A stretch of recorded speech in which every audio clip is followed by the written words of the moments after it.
is really dangerous here. Yeah, I mean, we've seen what the three-point shot has done to basketball. It's just changed the game. I mean, if anything was ever instituted in the world of roller hockey to make it more than just one goal, wow, explosion, mind's blown. I don't know if it'll ever happen, though. Well, like I said, it did happen in pro beach hockey back in the 90s. But Correct. Since then, it's gone away, and I don't see it making a return. So you talked about the two amazing shifts that Blake Bolden have.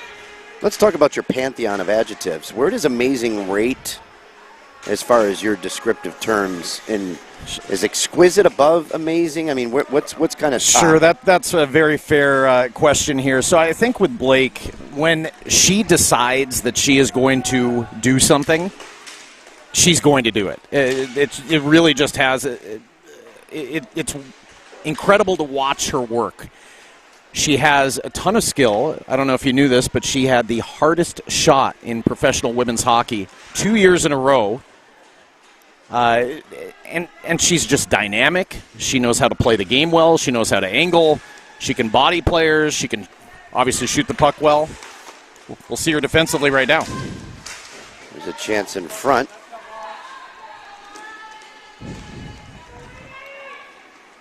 We're into the second period of our first NARCh Women's Pro Playoff game. We'll be live streaming all day from the rink, and I know we just started, but we'd like to thank all 24 of the viewers that are watching this game currently. I know everyone was kind of chomping at the bit to see what happened. There was a little bit of technical difficulties getting started this morning. However, we are up and running now, and we'll be doing so all day long here from the rinks in Irvine, California. There was a shot that squirted towards the net. Back come Black Biscuit. Peterson laid it off to Wagner. Wagner's shot there blocked. Big giveaway back to the point as the Phoenix didn't take care of the puck in their own zone, and now Black Biscuit will reset with Meralt. Well, and this just goes to show how dangerous this Biscuit team is. You have Claire Peterson, who played at UConn for 5 years because of COVID. You have Mara Wagner, who's in the PWHL now. These are some stud hockey players out here. There's a chance in front, and that one just goes wide. Kedra had that look. And that was a feed from Peterson. Long pass. Oh, very dangerous, but taken by Black Biscuit. The Bandit shot goes right in and out of play. They came off the stick of Meralt. What's the scouting report on number 55, Meralt, Alex? Sorry, Jeremy, getting a little bit of love from the Black Biscuit bench who's down right in front of us. Miles, the line, is helping open the door, just a great human being, and had to turn and say hello. El Meralt, she's younger. She's played with Brown in college ice hockey. Really a solid all-around defender. Tends to not make mistakes. I do know that she was part of that turnover in front of the net to cost him a goal. But, yeah, a great addition to this team. Bolden's shot gets steered away by the Phoenix goaltender. In between the pipes is Jaden Elias for the Phoenix. Meanwhile, Tara Letang in between the netting for the Bandits. Well, and to give Jaden some props, I coached the U.S. junior women's team in Italy back 2 years ago. Jaden was one of our netminders, does a fantastic job. She is one of the best goalies I've seen down low. And really, if she has a good, solid defensive group in front of her and they can eat some pucks, she will do the job and corral those rebounds as well. So here's Meralt. She handed it off to Rust. Rust is looking. Phoenix look to have settled into a box now, which, see if Black Biscuit can get them moving just a bit and compromised. Sweeping down the side is Kedra. Kedra looking for some help. She'll throw it all the way back up top. What's the best way to attack a tight box, Alex, when you're playing against one? Well, you want to try and create an odd man advantage down low. So if you can penetrate that box and get two players down in there and have it create a 2-on-1, it's a great way to score. Yeah, we've seen Phoenix utilize that in some situations here throughout the tournament. And then it's quickly a matter of transitioning from defense to offense as fast as possible to create some odd man scenarios. Yeah, the tough part for them with this and transitioning is Black Biscuit is pretty smart about how they're going to play defense here, and they're probably not going to be sending 3 in at any point. They're going to protect this lead, try and take advantage of opportunities when there's mistakes by Phoenix. There's a long pass. That's a mistake as it didn't find the mark. Looking for Dinnan. And now the Phoenix have it, trying to come back the other direction.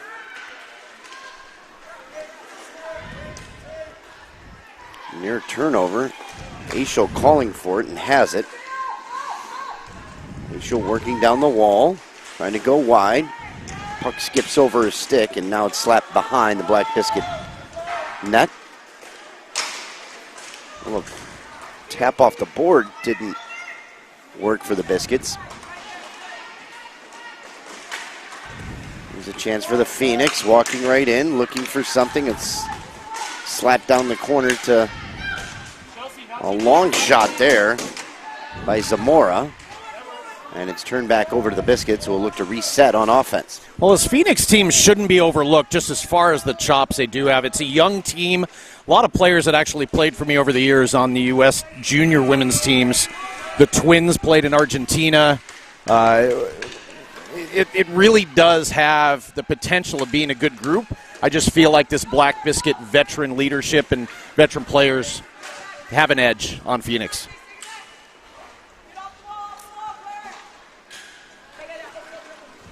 Lots of communication on the floor. You like to see that. Constantly talking by both teams, especially this Black Biscuit team, as you mentioned. Tons of veteran presence.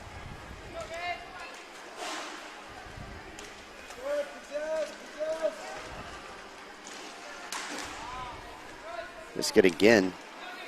It's been a relatively fast-moving second period. Not a lot of whistles as both teams just kind of possessing the puck. There was a chance right out in front. There's another one there. Rebound is loose, and they're scrambling for it. And finally, it's gobbled up by Letang. Probably one of the better scoring chances there for the Phoenix, as Aisho was right there on top of it. Well, we're back to the problem of the Bandits turning pucks over in their own zone and just throwing pucks away. And you actually heard Bolden, who was on the bench here, saying figure this blank out, as they really need to possess the puck, be smart with it, and avoid these types of situations where the player's alone in the slot with a shot. All right, let's do a uniform critique, Alex. What do you think of this bandana-esque pattern here by Black Biscuit? I feel like it has this paisley thing kind of going on, too. It's interesting. I don't mind it at all. It just, I don't know how well it shows on camera, but it has a little bit of flash, and I think it's unique. I don't mind it. I like the fact that both teams have nice, large block numbers, which that makes it very easy to see who's who out here, that's for sure. As a professional broadcaster like myself, makes it definitely a lot more conducive to calling the games, knowing those numbers. I mean, we've seen over the years some really goofy designs on some of the jerseys. Also, both these teams have the TV numbers on the shoulders as well, so that always works out pretty good. Oh, a little screen behind the net and a pass up ahead. Chance now for Nash, and she had it stripped from her stick. Well, get it back, though. And Nash, a fantastic player in her own right. She's from San Diego. She's the head coach at Long Island University, their Division I program. And for her to be out here playing, showing she still has the chops, is pretty fantastic. It's a long trip from Long Island, Alex. It's the other side of the country. It is the other side of the country, but to be from San Diego, to be able to come home to Southern California and enjoy a weekend in the sun. Really, Long Island really University great thing. Blackbirds, is that correct? I don't believe it's the that one. I don't know. Here, you know what? If there was only a device that could get you that information, wow, mind blown. That existed. There's a chance now for Black Biscuit. Kedra was cruising right in. Her shot goes wide of the net. Now they'll continue to possess it here, Maralt. So, Jeremy, the LIU team is called the Sharks. The Sharks. That's correct. That's correct. Actually, I have a nice powder blue and gold, almost UCLA-esque that's coloring. Not too shabby. Very UCLA-esque.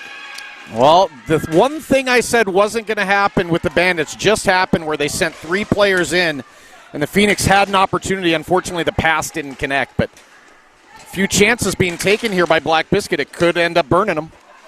You know, the way that you were wrong about that insertion is that kind of what led to Haichu not being in these playoffs in the Women's Pro Division?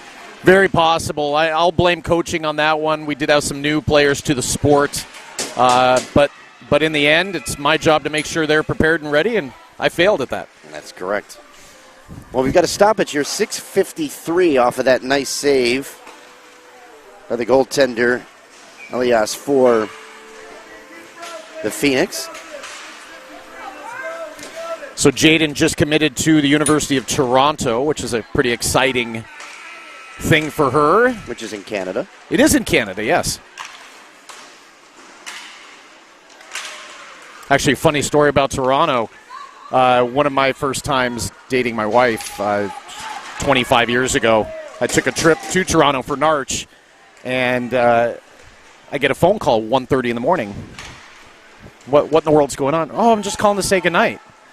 You know, it's 1:30 in the morning here. Oh, I didn't know it's on the East Coast time.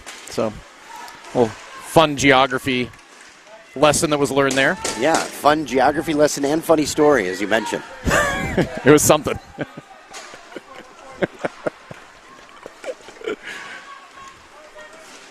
A lot of discussion right now talking about time zones of this permanent switch to daylight savings time. Do you want to weigh in on that? Well, I feel like it doesn't make a ton of sense, because are we then always saving daylight, or how is that working? And oh, what a shot. Wow, you are correct. What a shot indeed. That came off the stick of Jesse Kuhlman. And that shot just ripped right off the post and in. Precision to the extreme right there. And now it's 4-1. And you got to think this is somewhat of a stranglehold with 5:50 left for the Bandits. Yeah, I think what needs to happen here is the Bandits really need to lock down and play smart defensively. Don't take chances. Finish this off. Kuhlman, hell of a player. She played at Merrimack. She's from Maryland originally, and she has some great hockey skill. To have 4 years at Merrimack and be able to come out here and translate that to roller hockey. So that shot by Kuhlman makes it 4-1. And now the Phoenix are going to have to really start to extend their coverage to try to get the puck back and to get some scoring chances.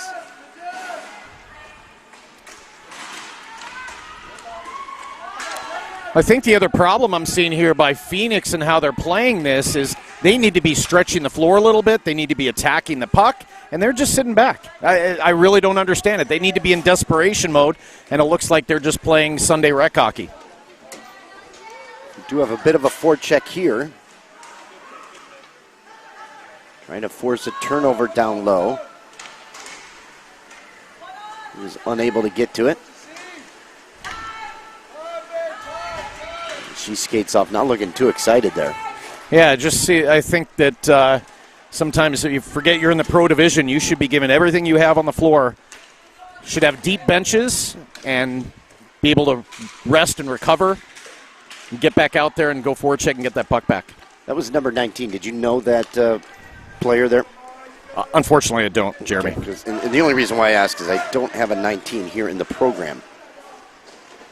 Sometimes, as you all know, that we don't have these numbers. We'd like to, personalize and make everything a name here, not just a number. We don't want to make everyone just a number here in the Women's Pro Division. Or Men's Pro Division, for that matter, because we've had some roster issues there as well. There's a chip back into the Bandit zone. Kudos to the Bandits. It looks like all their numbers are correct and listed, which is always a win. That had to hurt down behind the net. Feet taken out from under number 55, Ella Moralt. She's slow to get up. Oh, she's in serious pain here. She's banged up a bit. One of the Phoenix players just went down. Here's a pass out in front. Good scoring chance. And a nice save there by Letang.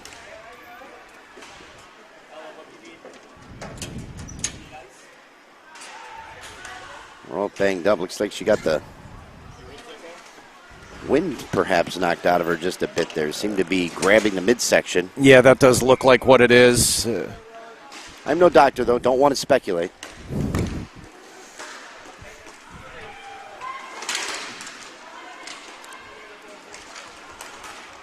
Pass back up top to Phoenix, controlling in the Black Biscuit zone. But now here's a chance for the Bandits, ripping back the other direction.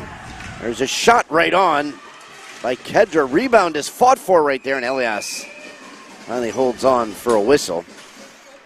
Well, that was Reagan Russ that brought the puck down the left side, and she is no stranger to high-level hockey. She played at Boston University, ended up coaching there. She was a captain of the squad, the Terriers, and she's been playing roller for quite a few years, has a heck of a social media presence, and just a great person all around. No longer at Boston University? No longer Boston University. Okay. Fun fact, my daughter is taking online grad school through Boston University. Oh, that's fantastic. How many times has she been on campus? She's been on campus 4 times, actually. That's incredible. The beautiful thing about the online is that you don't have to actually be in Boston to attend Boston University. An amazing thing. Same with the University of Phoenix. Has a similar component. Yeah. Have you been to that campus? No, I haven't, but tough to get into University of Phoenix. Their admission requirements have gone up substantially from when they first started. I was a big fan of DeVry basketball back in the day. Well, same with the ITT Tech basketball team. That was always a good competition when they played each other. Yeah, wasn't that the Gators?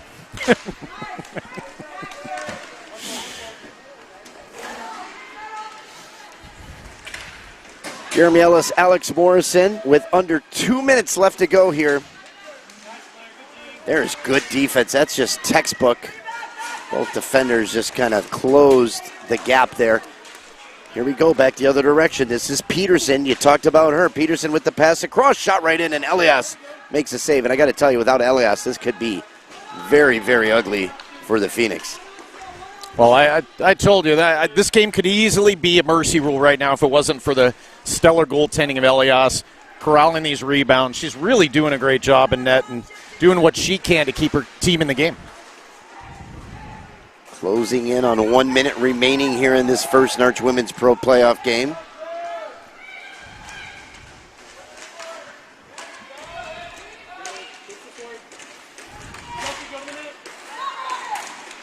Well, a fun fact, Peterson here, who's bodying the player on the wall, is actually a Northern California native and played with quite a few of the girls on the Phoenix team.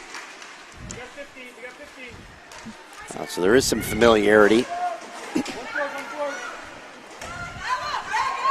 44 seconds left now in this one. So the Black Biscuit team will probably start doing some scouting here as they prepare for their next round of playoff action. One last chance off the stick of J.C. Kuhlman.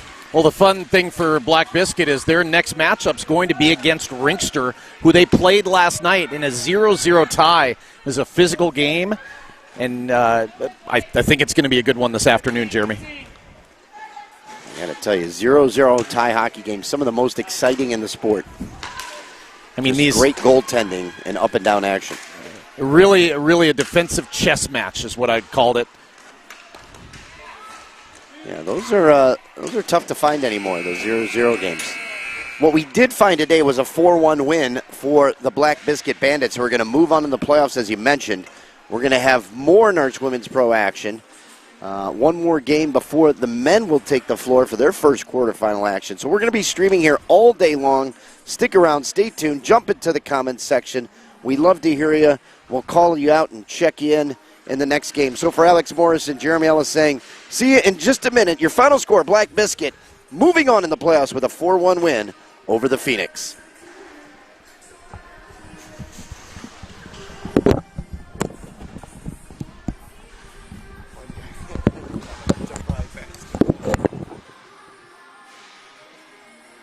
We're signing out. See you in just a minute. All right, I'm going back to the hotel. I get a shower.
Have been given the green light. Jeremy Ellis and Alex Morrison bringing you live action here from NARCh Women's Pro at the 2026 NARCh Finals.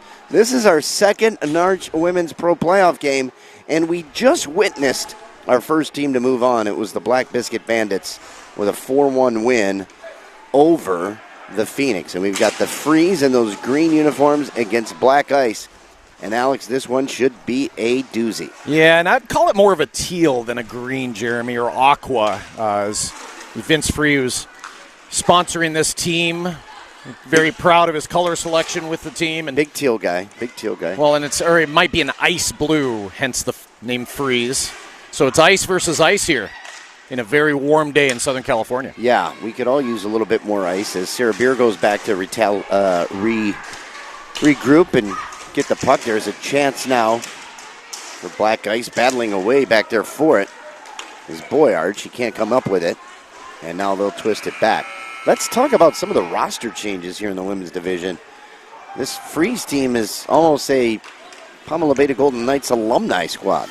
Well, it is, because Pama brought a team full of Europeans here to the tournament.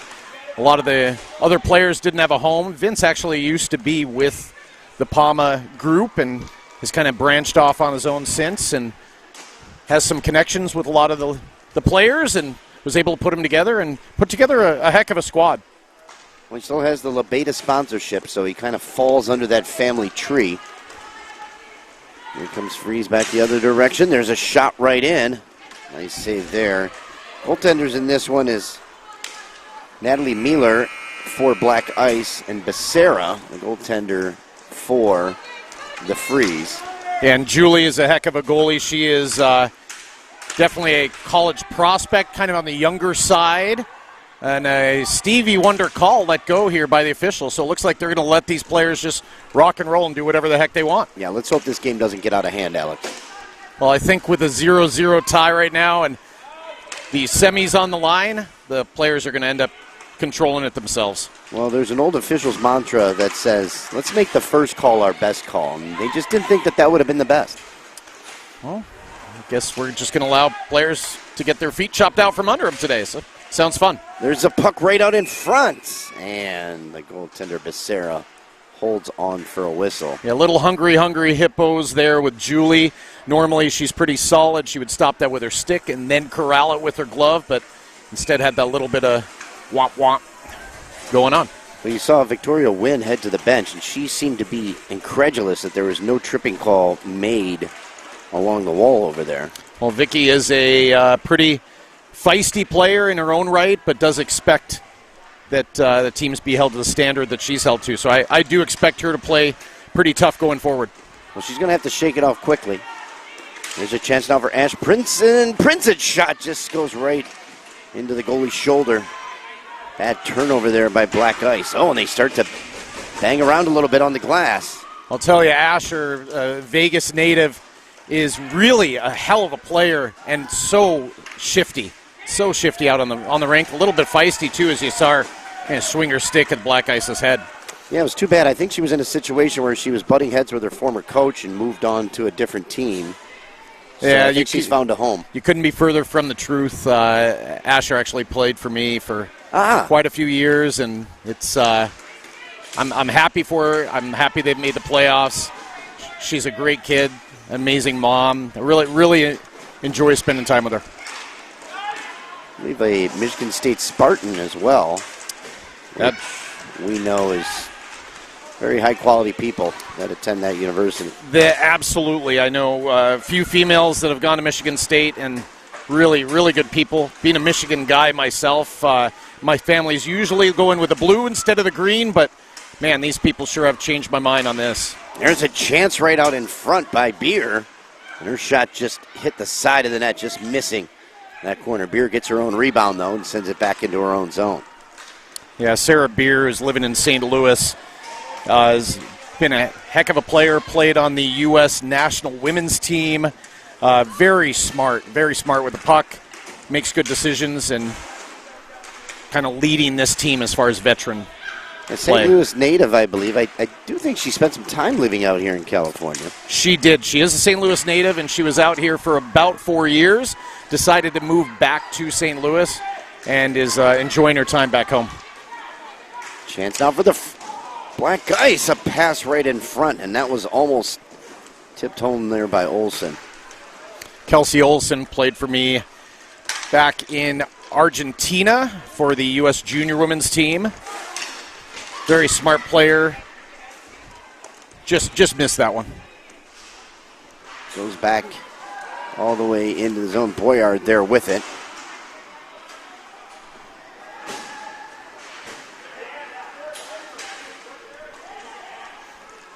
Black Ice will look to start things up.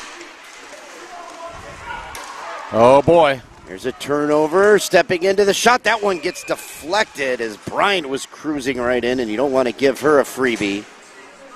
Yeah, I think she's arguably one of the best players on the floor, one of the best players in the division, plays in the PWHL from Northern California. She actually just signed with a new PW team in San Jose, so able to play at home. Looking forward to watching her play this upcoming ice hockey season. Alex, do you call it the PW? I do, I guess, because that seems to be the term that most of the players and fans have given it. Blake Bolden, who just played in the previous game, is actually one of the... She's a PW'er? She is a color person for their broadcasts. She's pretty incredible at giving that insight.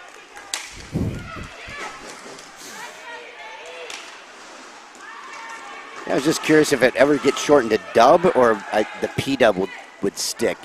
Chance now for Black Ice. Rogers sends it through, and it deflects and in. And Christina gives Black Ice their first lead and the first goal of the game with 9:10 left to go. She was trying to get it to the back door. I believe the goaltender got a piece of it and ends up in the back of the net. I think it actually might have gone off Vicky Wynn's skate just slightly and redirected it. Rocher, who's from Namibia, made the trip out here. She's been going to school in Vermont the last couple of years. Had played for the Namibian national team and was able to get the puck is in Africa. It is on the west coast of Africa, exactly, to be specific. Exactly. The only place in the world where the desert meets the ocean, actually. Fun fact. There's Princeton trying to thread it through as FREEZ trail this game now, 1-0. So, Jeremy, it sounds like you've spent some time in Namibia. Yeah, I had the opportunity to go over there twice, do a little hockey and safari. I mean, nothing really goes better together besides hockey and safari. Great place, enjoyed it quite a bit. I've talked to, had a chance to catch up with Christina and express my desire to go back over there again, and her family was great hosting me the first couple times over there. Did some safari, some flying around. Actually jumped out of an airplane with a parachute, Alex, because I know some people don't use those. It's happy to hear, and that's probably part of the reason that you're here today, Jeremy. Correct. Here's a chance now for the FREEZ, and that one just rings off the post. Well, and Namibia is the one place that you can say lions and tigers and skates. Oh, my. Exactly. FREEZ trying to come back the other direction. Looking for the exit. There's a tug, and we're going to get an actual minor penalty here, Alex. And we talk about safari. Seeing a penalty here in the wild, a rare occurrence. It is a very rare occurrence today here, Jeremy. There's been the potential to have 5 or 6 of them, but we're at one now, and let's see what this FREEZ power play looks like. Looks like they have some dangerous players out on the floor right now. I do expect the FREEZ to try and win this and feed it back to Brooke Bryant, which is exactly what they just did. Bryant up at the point with the puck. FREEZ would love to get an equalizer. Bryant just claps one right into the shin pads.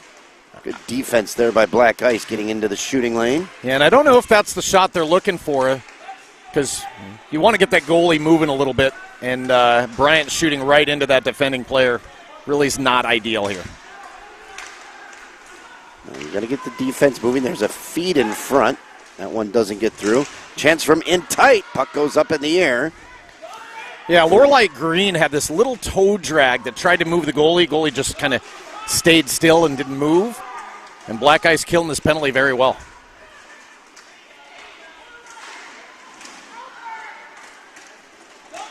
Thought he's flying all over, and finally Roger able to send it back down the floor here. 30 seconds remaining on the advantage for FREEZ. Well, and Jeremy, you spoke about the jerseys and the numbers in the last game and being easy to see. Black Ice, good thing we know quite a few of these players just by looking at them because their numbers are almost impossible to read as they have the white background with the white number. Yeah, not a lot of contrast there. There's a shot, a shorthanded attempt by Olsen, I believe. No. Oh, referee just went down over in the corner, Alex. Yeah, that's Kotze that had that shorthanded attempt. Laney, she is also from Namibia. Correct. So the African connection out here for that penalty kill, and they did a great job. They did a great job because the penalty is over, so that means both teams back to full strength. I don't know if you saw the official go down. That's an unfortunate situation. We all know what happens when an official goes down. Alex. Yeah, we do. Everyone takes a big sigh. We hope that everyone's okay. It was nice to see him pop back up, and it looks like our backup replacement official will not have to come out on the floor for this. No, we do have that one standing by over there. Backup officials on standby. Not sure if there's trainers on staff, but we do have backup officials. Absolutely. Well, in big playoff games like this, we always want to make sure that we're able to seamlessly continue on with the game, and so you have to make sure that we're prepared.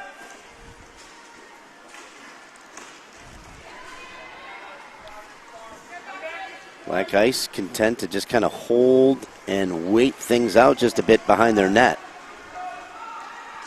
First time we've kind of seen this in the game today.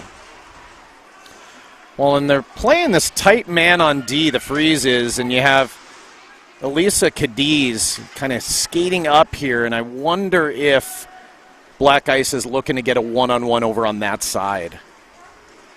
And here it is. Well, they try to go across the floor. That's dangerous. Yeah, not the look that Coach Jay Muro was looking for. There's a almost devastating play right there as pass was deflected and goes right in. Yeah, I'm not sure about that decision-making by Black Ice, as the safe play was on this near side here, and they decided to go across, and that stick on puck really could have been disastrous for Black Ice.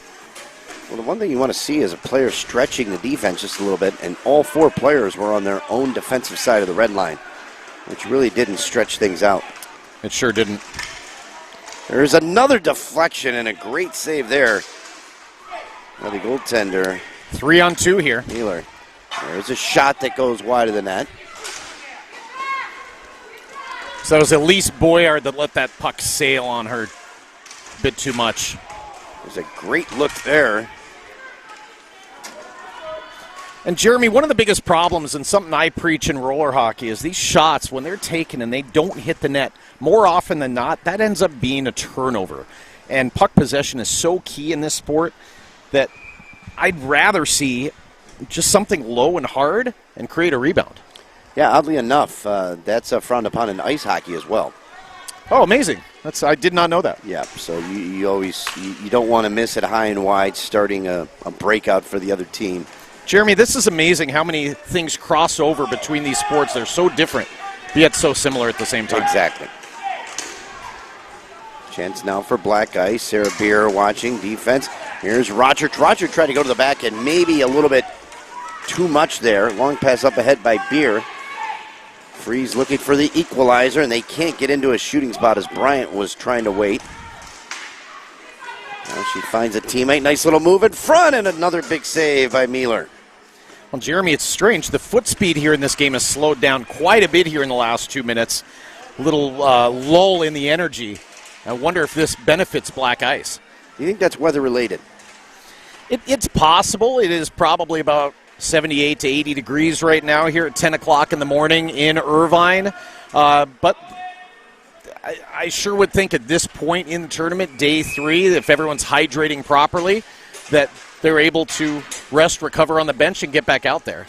Yeah, I mean, that's the key, is proper hydration. Well, and this is something that Black Ice, with a short bench of only 9 players, could end up paying the price for in the second half if FREEZ is able to press the pace and have an up-and-down game.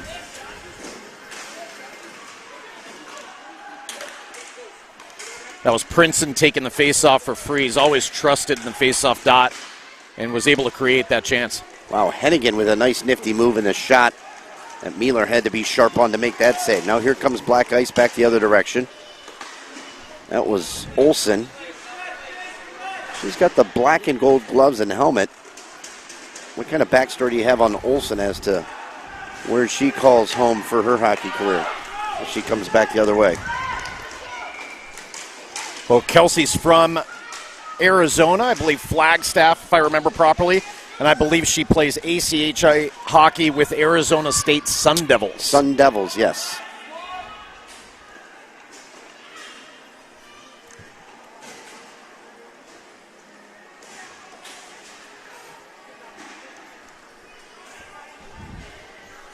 Again, Black Ice behind the net. I believe that's could be Lexi Ace back there. It is Lexi, a Bend, Oregon native. Played with the U.S. Junior Women's Team in Barcelona in 2019. Yeah, Bend, Oregon, home of a NARCh regional.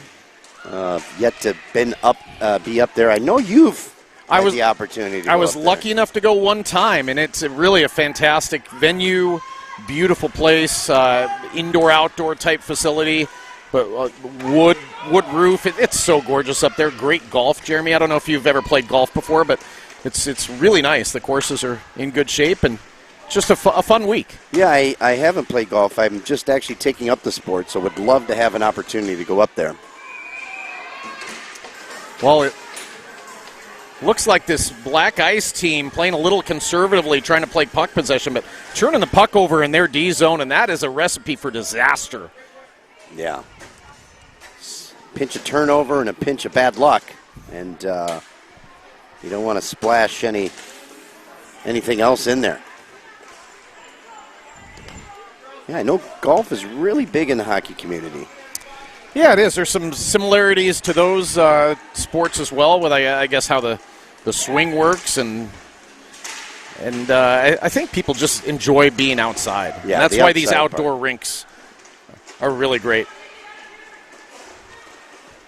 Yeah, I know we've had some good golfers. Oh, there's a big hit down in the corner. I am shocked that wasn't a penalty, as she was just lined up and just railed.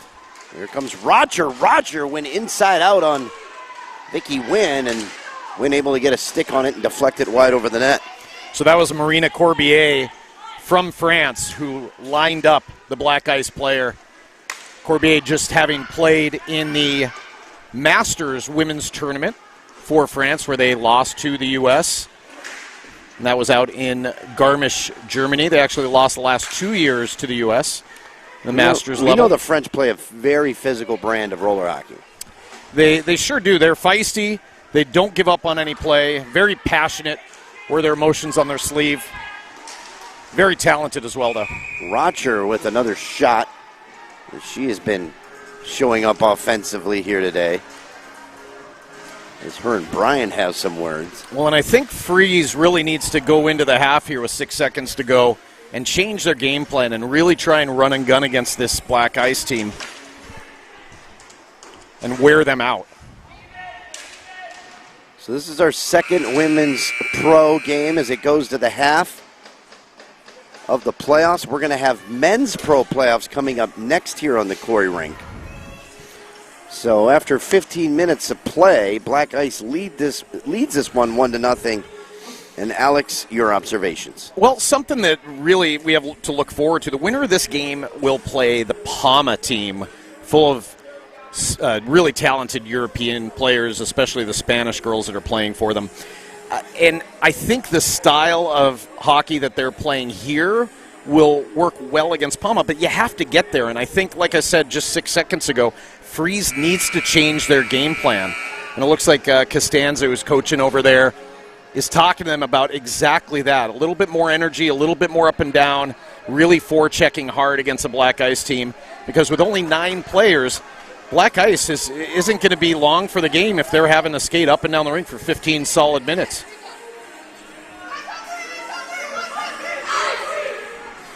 It looks like Jason Muro, who was here on the bench, has disappeared. Yeah, he's gone. I hope everything's okay with Jason. Not like him to leave a battle, leave the field in the middle of battle like that. Well, it looks like some of the FREEZ coaches are leaving as well, and they're leaving Vince Free to be the head coach of the team that he sponsors. Wow, that could be dangerous. It could be. This is, wonder how the philosophy is going to change now with these players, if they start kind of running amok without their true leaders there, or they follow the new leadership. Well, let's hope they don't run amok.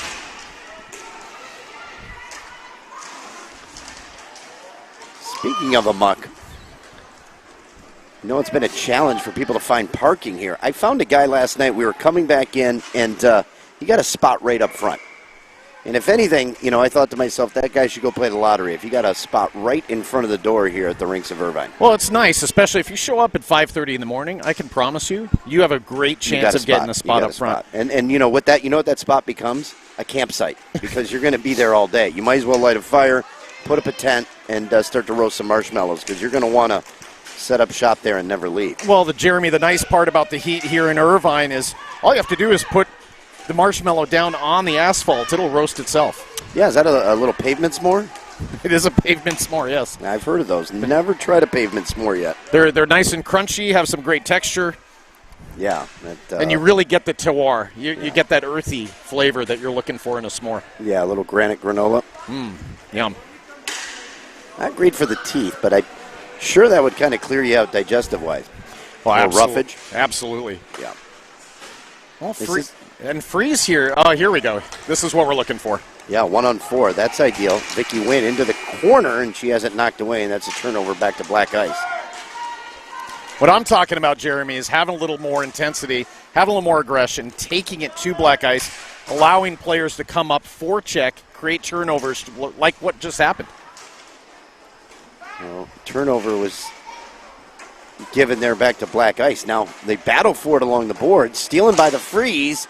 There's a shot that goes up high and off the netting. A great chance there for Hardy. Well, it looks like it was deflected off of Olsen, who really challenged and played Hardy strong. Izzy Hardy, a Canadian from Ontario, out here playing. That's where Toronto is, I believe, in Ontario. Actually the same place. One is a province, one is a city. I'm not going to tell you which is which. No, I'll just have to be left to my own devices to figure that one out. Mm-hmm. Alex, there's a comment in the live chat that says, why is Brooke Bryant playing so mad? And I think she plays mad every game. I mean, that's the edge that makes her the player that she is. Well, and really, Jeremy, I wouldn't even call it anger. I call it intensity. She's not out here to have a good time. She's out here to win a championship, and that's her enjoyment. And the only way to win a championship is by battling hard and scoring more than the other team. I don't know if you knew that about this game. Yeah. Sometimes you're not here for a good time. You're here for a long time. And a long time means you're winning playoff games and getting to the championship. That's exactly what Brooke Bryant is accustomed to, having done it many times with the Golden Knights program. Well, and same thing with on the ice, playing in that PWHL with Minnesota, being successful there. Once again, a Northern California native who's really gone on done great things in the sports of ice hockey and roller hockey. Yes, I remember last year she was able to bring the P-Dub Cup up here. What is the name of that trophy in the P-Dub, Alec? If there was only a device that could tell you that, Jeremy, you seem to lean on me for quite a few pieces of information. I think you have the best device around. It's all about how you handle it. The PWHL Cup is called the Walter Cup. Yes. Named after Bob Johnson? It is Bob Johnson. No, the fun part is it was actually designed by Tiffany and Company. Oh, wow. Which is a really, really fantastic thing. Yeah, that's high post. 11:25 left to go in this one. Still a 1-0. And we're going to have a penalty as Bryant was taken down. And that's going to be a penalty to black ice, and they're going to have to kill off another power play here for the FREEZ. Well, and Jeremy, to touch on that Walter Cup, Mark Walter, who founded the PWHL with Billie Jean King, is actually a part owner of the LA Dodgers. And I don't know if you've heard of that organization. It's professional baseball. I know you being from living in Chicago, being from Michigan, may not be familiar with the sports scene out here out west, but it's a very popular sport, and Mark Walter's really been supportive in making sure that it remains popular. Yeah, I've heard they got a great stadium. It's not filled all the time. Wrigley Field typically is, but I'm sure they've got great support when they're doing well. Yeah, the bandwagon does park out front. It is nice, though, that the L.A. Stadium, whatever the name of that is, does draw about 1 million more people than Wrigley Field on an annual basis. I believe that's due to capacity. Here's a shot that goes down low, just a bit wide of the stick of the Freeze player. Now she twists one towards the net, and it gets deflected. That was Corbeil. Well, I think what I'm seeing here with FREEZ on this power play is they're really not moving at all. They're really stationary, and it's really kind of playing into Black Ice's penalty killing. Those players are able to be stationary, sticks in passing lanes, bodies in shooting lanes, and it's kind of easy saves for the goaltender. Well, the odd thing as I look here, the underdog live betting line still has FREEZ as a favorite in this game despite trailing 1-0. Sure that's something to do with the power play. Well, amazingly, Black Ice comes into this game as the higher seed. They have one more point in the round-robin portion of the tournament. Ryan works it down low. Chance at front. Stick was lifted as Corbeil couldn't get a twig on it. Well, it sounded like FREEZ was listening to me talk because they started moving on the power play, and all of a sudden, scary things started happening. Well, here's Lindsay Grigg. Grigg out there with the FREEZ, another former Golden Knight player. She goes over to Bryant. Bad pass into the skates. And now Rocher with the steal, and here comes Rocher back the other way. She's got Corbeil jumping into the play. Rocher scores! Christina Rocher going upstairs, a short-handed goal, and that's going to change the line dramatically as they now lead this game 2-0 with 10:05 left. Well, and Jeremy, I think what happened there is as Jays Mats jumped into the play, Rocher was able to look off the defender, fake the pass, the defender bit, the goalie started leaning, and she absolutely sniped short side high. So Rocher's second goal of the game.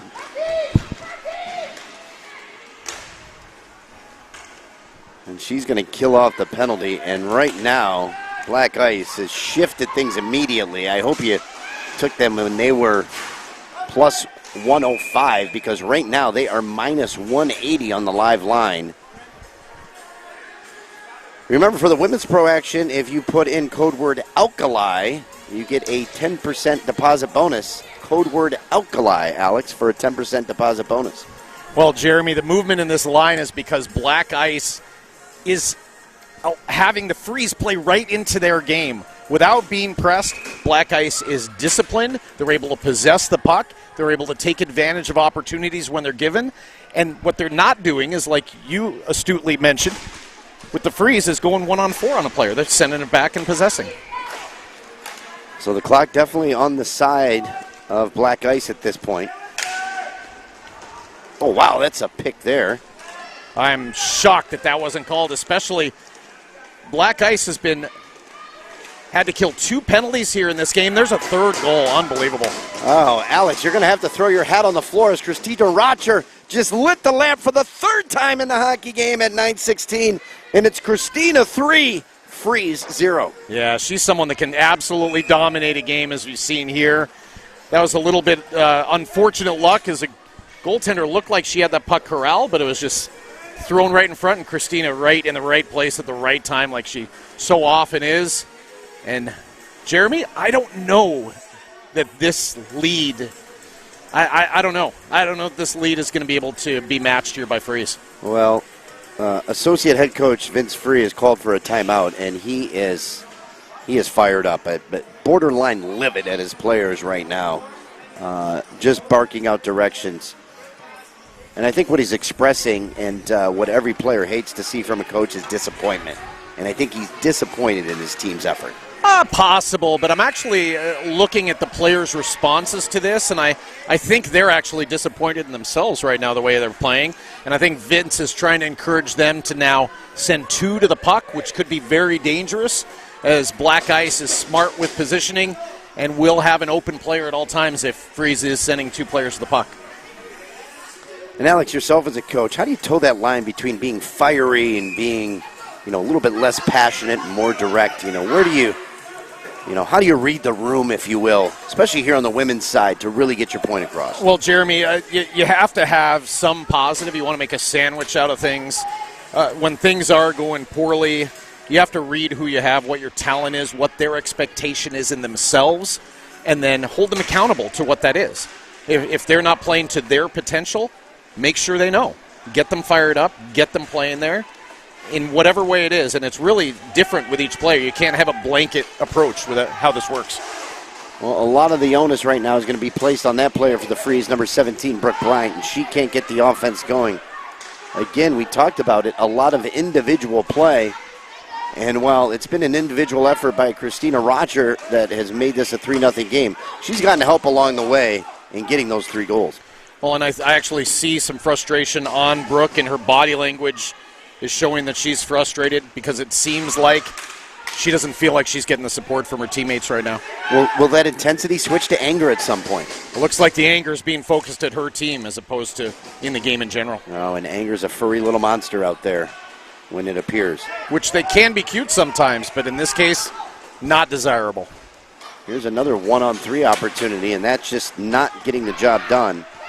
Is Green unable to penetrate the defense? Well, and Jeremy, you're talking about these 1-on-3 opportunities, and it's because there isn't help. These 1-on-3 opportunities shouldn't be happening, and I'm not blaming the one with the 1-on-3. They have to get 4 goals to win this hockey game in 8 minutes. And right now, without help, there's no way that's going to happen. I struggle to even call that an opportunity, 1-on-3. Right, it's not because the support's not there. You need the second forward in. You need to have a D jump in. If there's 3 players back, send 3 players up. This is desperation mode here. Yeah, I think that's better named a chance, because you're taking a chance that oftentimes fails. Yeah, but the chances are what need to happen here at this point in the game. They need a goal here, I'd say, in the next 2 minutes to get themselves back in here. You know, when I played Monopoly, Alex, I always found that I got better items out of community chest as opposed to chance. Well, Did you ever have a preference? I actually agree with you. Community chest may be the risk-reward. It's not as great. But chance, you could end up going to jail. Yeah, you could. You could also get out of jail free, which is good to have in your back pocket. I seem to always get paid at community chest, though. Yeah, there's a shot right on. Another save by Black Ice's goaltender, Mealer. She's played well. Puck is right there under the player. They can't find it. She was trying to get a glove on it to swipe it away. She's got to be careful not to cover it. Puck again on the ground along with 3 players. A chance out in front. And Freeze all over it, but they can't just get the job done. Well, and Elisa Cadiz was all over that loose puck. Was not able to be moved. And, man, that was a great chance for the Freeze. They're going to need to get something in a hurry here as they trail this hockey game 3-0. So I'm surprised I've not seen Asher Princeton out on the floor more, than Brooke Bryant back out again. She is that little burst of energy that I feel is needed. You can actually see her on the bench shaking her head, pretty frustrated with not getting the respect that I think she deserves. Yeah, and you wonder if this is, reflection of Dan Costanza leaving the bench and the importance of having, that calming voice there. Well, if I'm looking at this, how this game has been played in particular, I'm looking at Vicky Wynn and Asher Princeton as those little spark plugs that are needed very badly. Oh, my gosh. Roger almost added an assist to her byline there. Was a beautiful pass. Had an empty net shot, but it got blocked. Reminder, we've got men's NARCh Pro action coming up. The first playoff game on that side of things coming up after this. There's going to be a series of those quarterfinal games. Quarterfinals, semis, and then the final today. Lots of action, and oh my goodness, Christina Roger, have yourself a game, young lady. Her 4th goal from right in front of the net, and it's Black Ice with a stranglehold now, 4-0. Yeah, you get any player in that position, right in the high slot, goalie moving to her right. Christina very smartly shot the puck back against the grain. Top corner of the net was wide open, and this is just absolute wheels off the bus for Freeze here. Yeah, it's unfortunate that my headset goes over my head, Alex, because I would have thrown it out. I know you're in a similar situation when Christina got her 3rd goal of the hockey game. Well, good thing if she gets 2 more, then that could be a double hat trick, which is a very rare occurrence in this sport. Is that called a sombrero? I think that's a strikeout in baseball. Correct. 3 strikeouts, sorry. 3 strikeouts. Here's Princeton, the one you mentioned. Can she get it going? Her centering pass is deflected. Things starting to heat up from the corner. Rinks' bodies go down, and Princeton took a hard one. Here comes Rocher back the other way. Rocher with a move, but it gets stripped from her stick, and now a chance for the Freeze, working 3-on-2. Princeton up ahead of the play. Princeton shot saved. No one there for the rebound. I like that shot by Princeton, low and hard. And on net. If there was an F2, that rebound was right there for the taking. Yeah, that far pad shot is really underutilized in this sport because sometimes that works as a pass if you don't see net. Yeah, as a coach, we practice that consistently. Working on that, trying to get that shot. Great 2-on-1 situation. Bodies are all over the place. Well, this desperation was needed about 10 minutes ago by FREEZ. This may be a little bit too late here, as it seems like they're just plain angry at this point.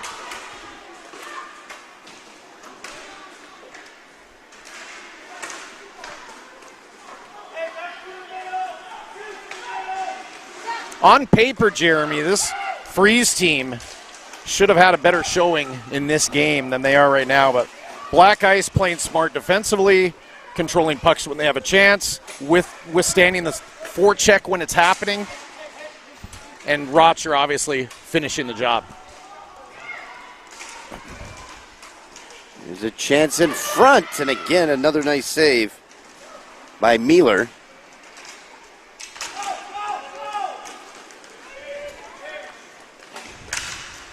Hands back the other way, but Sarah makes the save there.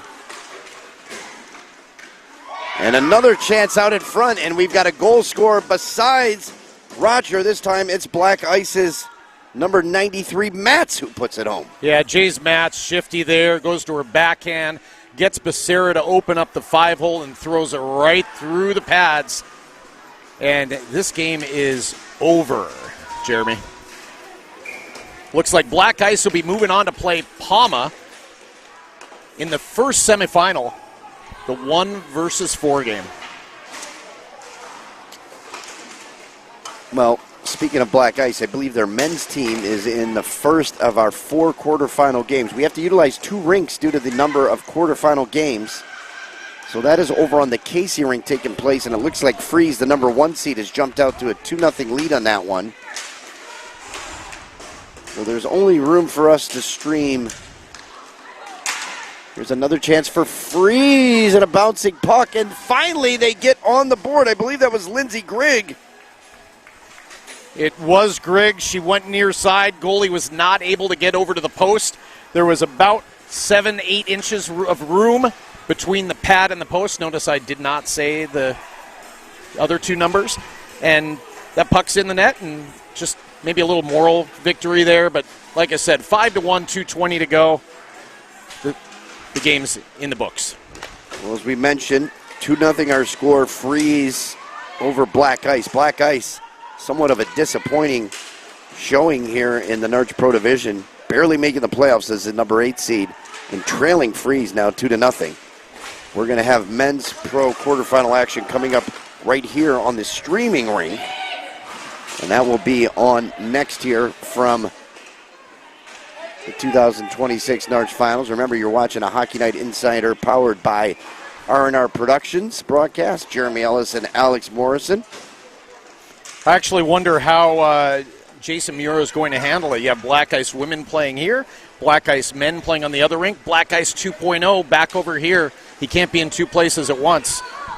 So we'll see how that coaching works out. No, and that's why you know him and Dan Costanza had to leave to go over and lead their charges over in that men's pro division. 1:20 left to go here in this one.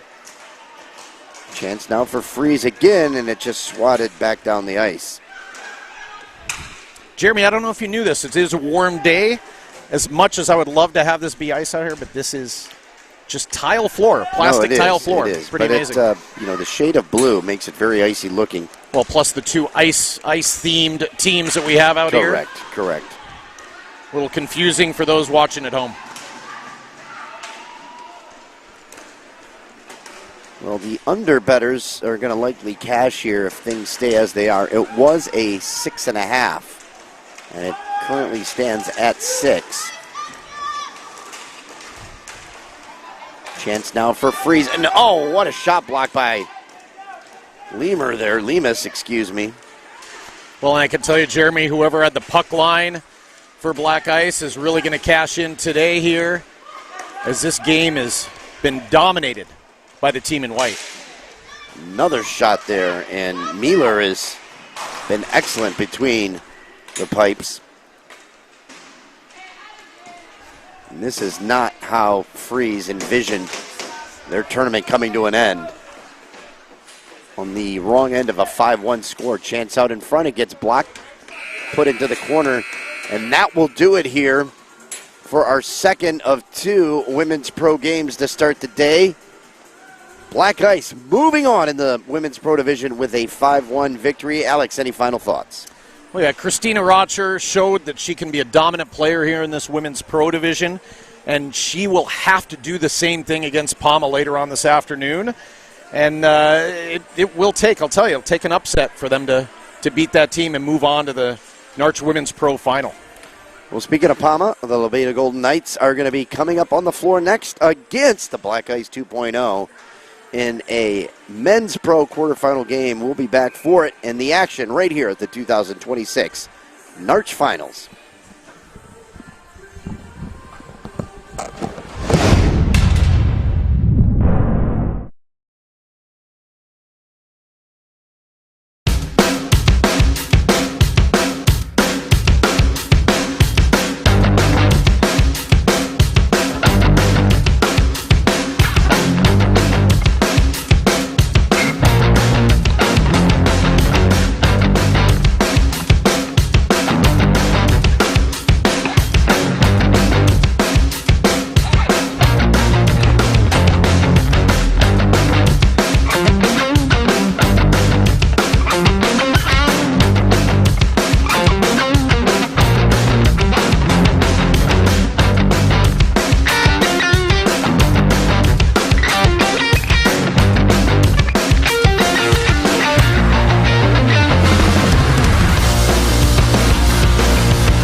All right, ladies and gentlemen, you asked for it, you've got it. It is NARCh Men's Pro action here from the rinks in Irvine at the 2026 Finals. I'm Jeremy Ellis, he's Andy Zelch. We're both on the microphone for this one. Our first of a couple quarterfinal games. They're going on 2 rinks. Unfortunately, we are only streaming on 1, and that's due to the constraints for the broadcast team here with the 2 rinks. But we're going to get you all the action here from the quarry rink. And Andy, this one should be a good one, as this Black Ice 2.0 team has been somewhat surprising throughout the tournament. They had a really good start early, and it's a team that really still trying to settle in. Of course, it's a 2.0 team. Black Ice actually playing on the other sheet right now, and I think that game's coming to a close, so we'll get you that updated as soon as we can. Do you think there will ever be a Black Ice 3.0 team, Andy? Yeah, right? I mean, they're so darn good, they keep churning it out.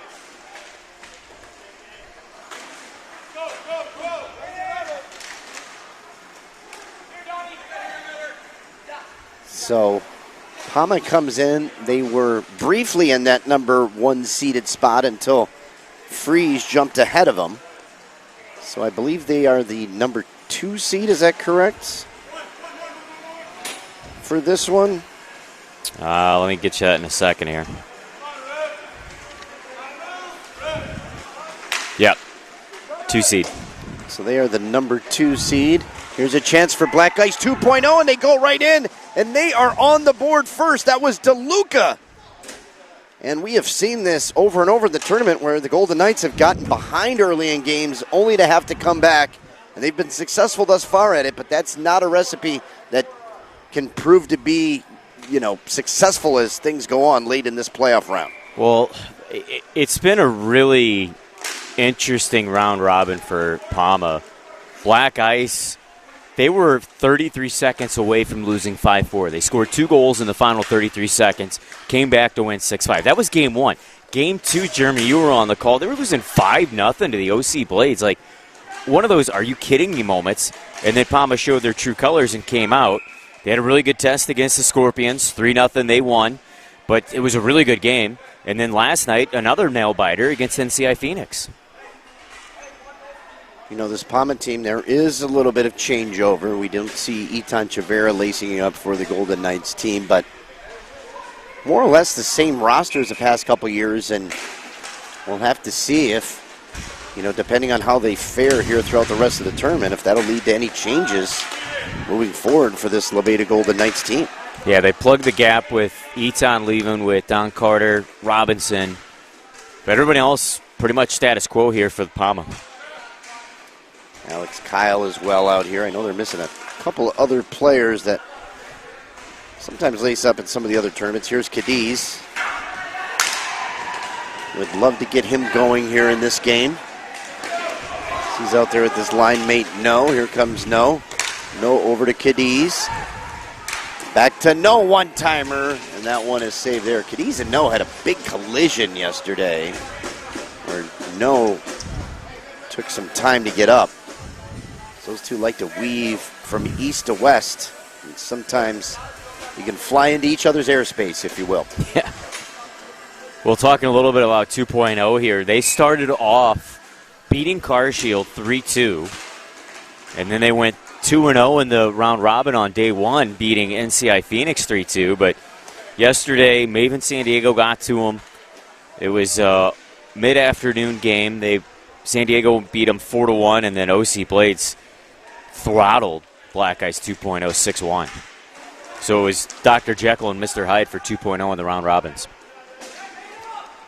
Well, if there's one thing that this 2.0 team does have, it's potential. And can they meet their potential here against the Golden Knights? Gonzalez almost overskated that drop pass from Seamer. You got some cheering on the other side, and as I look over at the score, I see that Black Ice has taken the lead against the FREEZ 3-2. They were trailing 2-0 in that hockey game. Speaking of trailing and trying to get on the board here, Seamer and the Golden Knights. And Seamer's been his usual productive self throughout this tournament, Andy.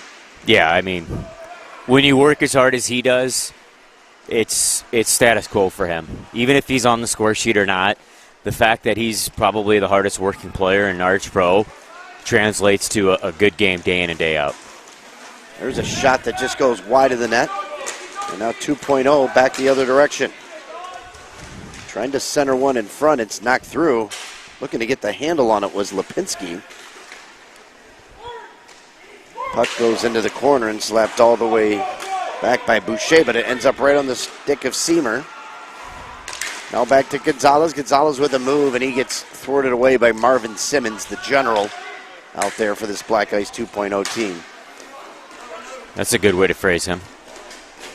You know, one thing about 2.0, let's just call a spade here. Younger team compared to Pama. If Black Ice 2.0 wants to win, they got to play a man's game. You got to play as strong as you can against Pama. Here's Mooney. And that was a man bit of defense, but it's stolen there by Kyle. Kyle gets tripped and goes down. And we're going to get a call here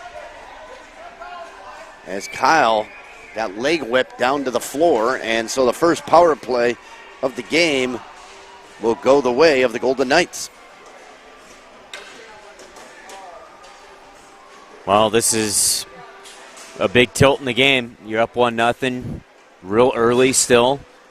And you talked about it. Pama's been down a lot in the round robin. And is it going to be a flash in the pan where they're only down for a little bit here in this game? Because now they have a man advantage. And let's face it, they got a really good power play. So they've got Mooney. They've got Kyle. They've got No and Cadiz out there as the unit. Simmons manning up top. Where Black Ice squeezed in on the back door. And a nice pass there by Kyle as he finds Mooney. And it's now 1-1 here on that power play goal. It was a short-lived power play because that's all they needed to tie this hockey game up. I think it was 14 seconds. That's all they needed. And now if you're 2.0, you have to have a great response shift. You kind of, I mean, I saw that one coming. It's just such a force to be reckoned with Pama's power play. We'll keep you updated over on the other side. It's still 3-2 Black Ice with 10:25 on a running clock left in period number 2 of that other quarterfinal game. This rink's going to be slightly behind that other rink just because of the championship games that have taken place over here today. Carter with the puck. Carter didn't have anywhere to go with it. Lost it, but it was taken back over by Kyle. Now he turns it over, and here comes Clark in Black Ice 2.0 as he wraps it back into his zone. Simmons wanted the puck. Instead, it got swatted away by Giddings. There's a shot by Kyle that just misses the net. You don't want to give him the puck in that position. Simmons chops it over into the corner. Chasing it down there is Domo. Domo trying to get through a check of Carter.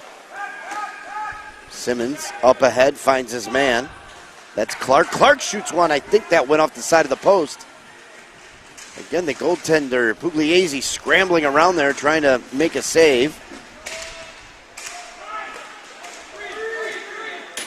Here comes Carter, 3-on-2. Now they got a back checker to even the odds. Carter still looking. Carter overskates the puck and skids to a stop. Long pass up ahead. It comes back into the Black Ice 2.0 zone. So Black Ice doing everything to kind of hang on here. They got to stay out of the penalty box, Andy, if they want to have a chance. Yeah, and you know that means being careful with your stick on pokes or trying to catch guys because Pama moves their feet all the time. So if you're poking and praying, you're screwed. There's a shot wide by Simmons. Not sure if he was trying to shoot or just kind of wrap it around the boards. It's taken by No in the offensive zone. Back up top to Mayhew. Mayhew flexed the stick but couldn't pull the trigger. Now back the other way, DeLuca.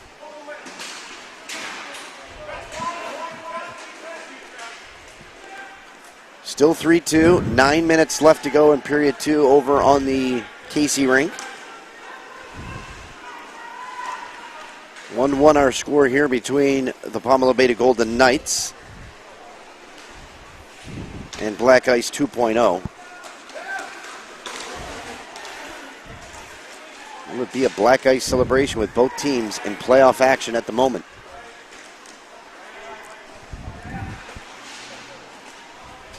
I mean, what a sports weekend, Andy. You've got action here in NARCH men's and women's pro with both championship games happening tonight. And just when you think your weekend's over, you've got a World Cup final tomorrow. So Yeah. You're drinking from the fire hose of sports excitement this weekend. MLB's back after the All-Star break. Yeah. As a matter of fact, the Chicago Cubs are celebrating the 10-year anniversary of their 2016 World Championship team. There's a shot right in, and that one goes wide into the corner. Pugliese got a piece of that, but that Chicago Cubs team, I was at Game 7 actually in Cleveland for that one, Andy. One of the more exciting events sporting-wise that I've been to. You know, as a St. Louisan, I still remember where I was. I was in St. John's, Newfoundland. Wow. What brought you up to those parts? I was up, I don't know what team I was with. Had to have been Springfield, playing the St. John's Ice Caps. And with that rain delay, that gave us the time. We finished our game, and then we all went to the bar and finished watching the game. Yeah, I was sitting in the auxiliary bullpen with Tim Kirchin and the rest of the Baseball Tonight staff, including Jessica Mendoza, who I know you're a big fan of. Oh, yes. There's a shot for Seamer, and that one gets blocked in front. I let Jessica know that she was my favorite USA softball player as Seamer steps into a shot that's blocked. She didn't believe me, of course, because everyone liked the pitcher that was on USA's. But I was true to my word. I was a bigger Jessica Mendoza fan, as I'm sure a good number of people were. As well you should be. Jenny Finch, that was the pitcher. Yep. Name that I was going to start rifling through Google to find it. Yeah. 3-2 our score on the other side. 1-1 our score here as Savage's shot is turned aside by Giddings.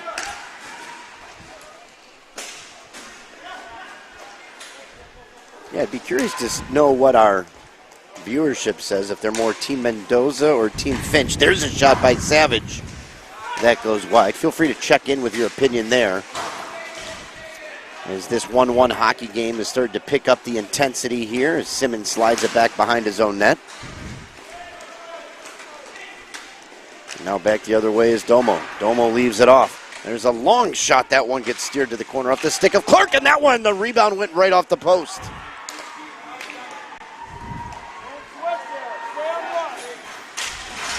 Big hit in the corner, and Seamer just eliminated a Black Ice player, and he seems to be getting up gingerly. That was a big hit there, one of the bigger ones that we've seen. Now a chance for Robinson. Robinson walking right in, passing across. A little bit too much there, and Gonzalez couldn't find the handle on it.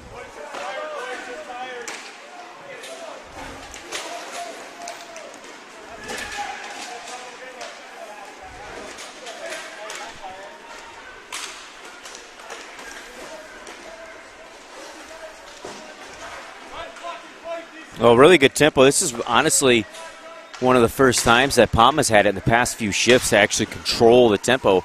Black Ice has had puck possession for a good majority of the past few shifts. Here's Pama now with it. Carter almost overskates, uses his body, but gets his pocket picked. Black Ice back the other direction. Long shot. That one got through, but just wide of the net. Well, Don Carter got double teamed, so to speak. Lipinski and DeLuca, they both read that he was starting to roll off the puck and took it away. Here's Moody, a pass right out in front, and he scores. And Moody has given the Golden Knights their first lead of the hockey game. I believe that was a Mooney-to-Mooney connection, as Kyle got the pass from Kevin and put it home. And now the Golden Knights have their first lead of the hockey game, 2-1.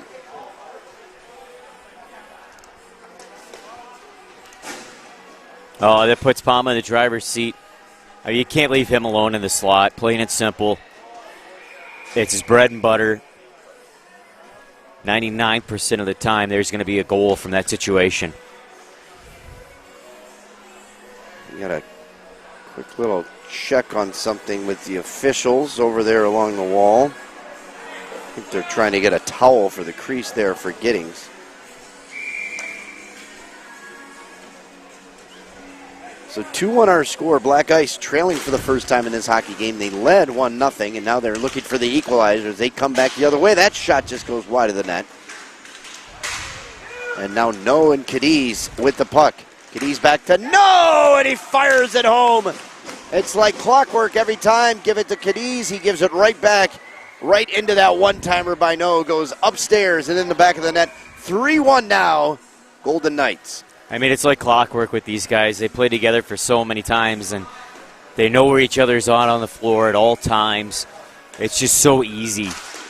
You know, man, the breakdowns for Black Ice 2.0 are getting exposed every single time. They've made 3 mistakes in this game, all 3 in the back of their net.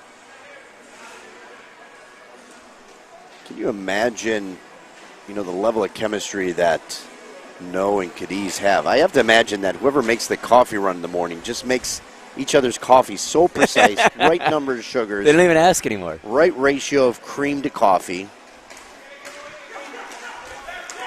Here's Marvin Simmons. Simmons trying to feed one through. He does. Chance for Black Ice. Oh, it's right there. It sits on the crease, and they couldn't bury it home. Oh, that's going to give someone nightmares.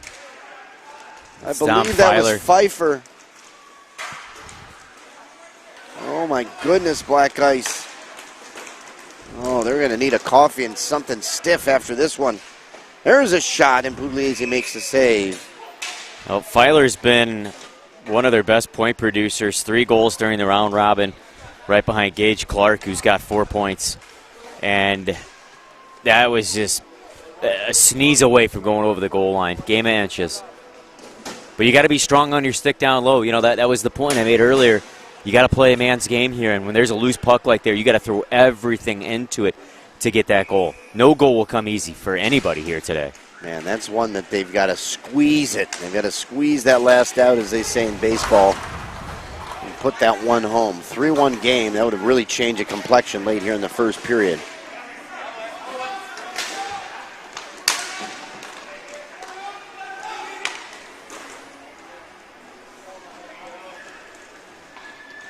So under 2 minutes left to go. Golden Knights with possession as Savage encamps behind his net. Now starts it back with Seamer. Seamer tried to get a little bit of a screen there from Robinson. Robinson chopped at the rebound. Robinson corrals the loose puck. Those are the little effort plays, Andy, that get the job done here in the playoffs. Yes, little details like that help you move on. There's a little detail of trying to get it on Seamer's stick. Savage has it.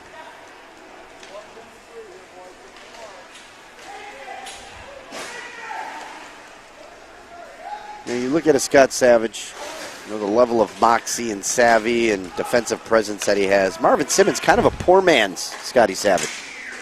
You know, I've really taken a shine to him. He really has impressed me here, not just in this tournament. I've seen him in previous tournaments, and I just, if you give a letter to a guy here on 2.0, it's definitely him. Yeah, I mean, what's not to like about a marvelous Marvin Simmons? There's a shot that gets steered aside by Pugliese.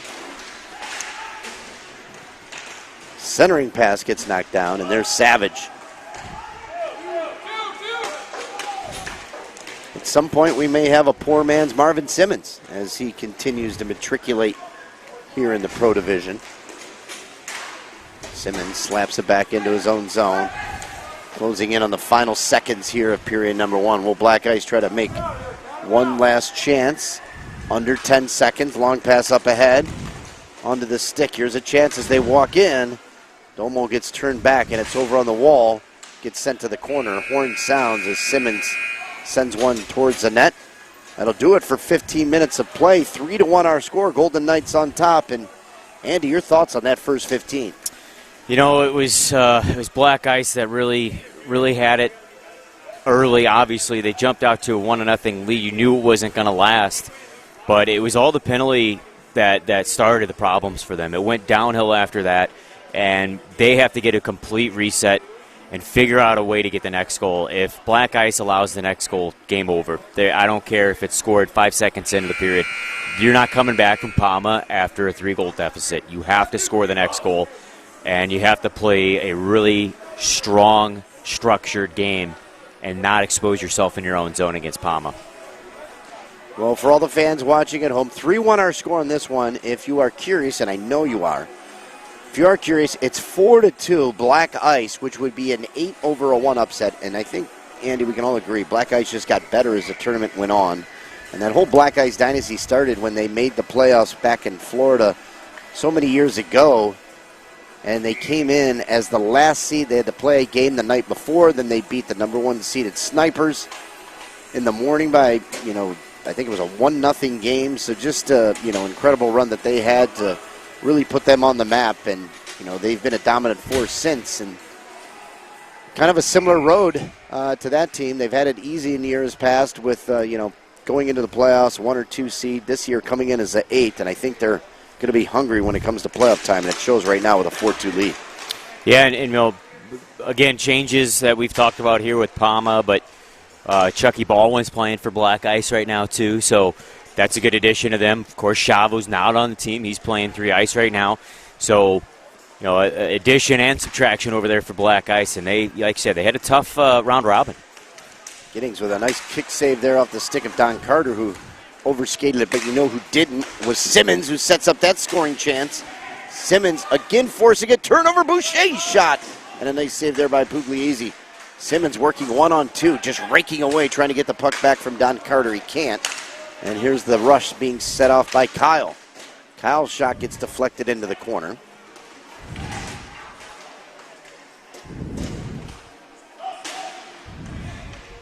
There's been a lot of discussion about the puck, Andy, in this tournament, and how some of the conditions here with the outdoor style rinks may affect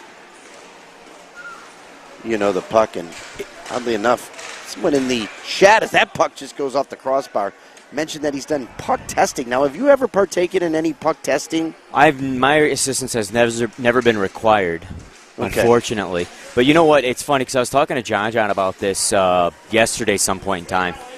Puck has been rolling on its side a lot. One thing you'll notice, too, I think it's because of the humidity that we have so hard this year. I don't know what it is, but I've noticed at least 5 times in pro games between men's and women's, and it's happened more in men's than it has in women's. Guys are backpedaling, trying to reload, and the puck will just stick on a tile, and they'll lose it. So, it's really interesting, and it's creating some scoring chances that generally doesn't happen much. Here's a scoring chance now for Mayhew. His shot gets saved by Giddings. That's one thing you preach in ice hockey. It's a little bit difficult to stop on pucks in roller hockey. Here's a chance right there, and it's underneath Pugliese, and he'll hold on for a whistle. I can only imagine that with puck testing on the roller hockey side, it's probably not done as often due to the lack of facilities available, Andy. I can't imagine there's a lot of labs allowing time for that puck testing. No. Well, if you remember at St. Louis, formerly the Madison Square Garden, they used to have that smaller rink right in the middle in between the 2 big rinks. They could have done it there. But yeah, I mean, that was kind of a lab for, different equipment, skates, wheels. I don't know if puck testing was, we just didn't have the brilliant minds that we do today that are really undertaking that yeoman-like work of puck testing. Throw it in ChatGPT and call it a day. Yeah, I sit here and wait, and wait with bated breath to, really read those first published reports on that puck testing.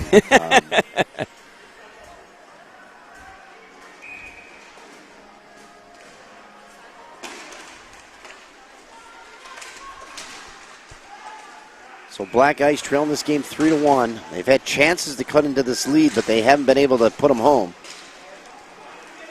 Race for the puck out the middle of the floor. Mayhew back on it first. Slides it to the far side now to No. No leaves it off to Cadiz. Cadiz up ahead to Mayhew. Long pass up to No. Skips over his stick. 4-2 still our score with 3:23 left to go. Black Ice on top of the Freeze in period number 2. Period number 2 in this one as well. We're about 10 minutes behind. 12:14 left to go, and it's 3-1 Golden Knights. Black Ice player just gets manhandled off the puck. No, with the one-timer back from Cadiz.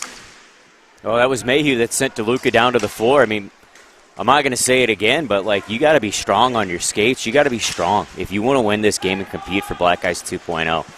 You can't get bullied.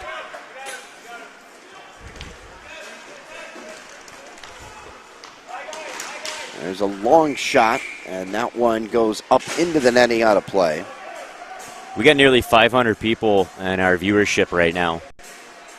Obviously, it'll climb the further we go into the day, so shout out to everybody watching in, and I know our good buddies Roller Dad checking in and chiming in on the comment section. Yeah, it's one nice thing about being out in the West Coast. It makes it a little bit later in the day. Now, it tends to get late sometimes at night, but I know there's going to be watch parties across the country for the NARCh Pro Final later on tonight, so we'd love to see where you guys are tuning in from, your various establishments.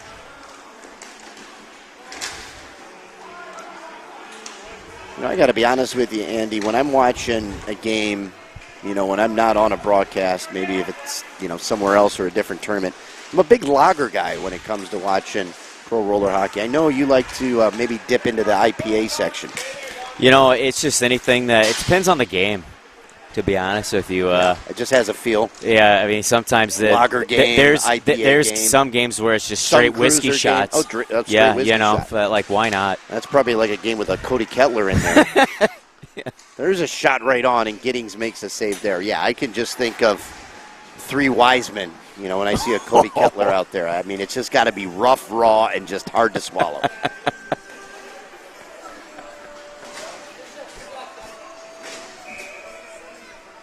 .47 left to go in this one. 3-1, Golden Knights our score. Simmons starts a rush back the other way. Here comes Boucher, 2-on-1. Boucher steps into a shot. Great block there by Mooney.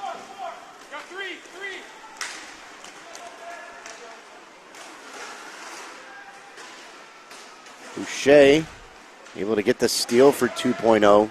You know, Boucher's a really talented player. I think he came on this team late. But, you know, situations like that, you can't try to force that shot. You're not getting that through Mooney. Take a step, change your angle, do something. Yeah, I would say the biggest thing he didn't do is change his angle. He was going straight on the defender. 3-1 our score here. Kyle stepping into a shot, trying to make it 4-1. Can't do it there. With the rebound out front, they do. And that's Mooney as he makes it 4-1. 4-1 here with 9:58 left. 5-2 now, Black Ice over the Freeze with 1:20 left and a rolling clock over on the Casey rink. So it looks like Black Ice will move on. And right now, the Pama Labeda Golden Knights are trying to punch their ticket to move on to the semifinals as they lead this one by a score of 4-1 now. Yeah, so our other games that we have coming up on deck, Skittles and Car Shield on the Casey rink, and then over here we got Toro Sea Blades and the Rinkster Wings. And the Blades have been one of the surprises of the tournament, I would say, so far. Andre Gassot may be right up there with the tournament leaders in goals. Yeah. That shot goes wide of the net. Property of the San Jose Sharks. Yep. Saw him signing some autographs. What do you mean? You're right next to him signing autographs. Yeah. You were on the table. I saw you. Don't be bashful. Yeah, I was going to say, they asked me to sign a few pieces of memorabilia. Probably going to end up on eBay at some point. There's a shot that goes wide of the net. You know, it wasn't enough to really get that autograph cramp, which, as you know, there's really no cure for. Well, I mean, you got so much experience, so I'm sure it's second nature now. Yeah, I mean, I do a lot of things to really work on wrist strength. I don't want to know. Yeah, it's proprietary. There's one to the far side, and no, just misses the net there.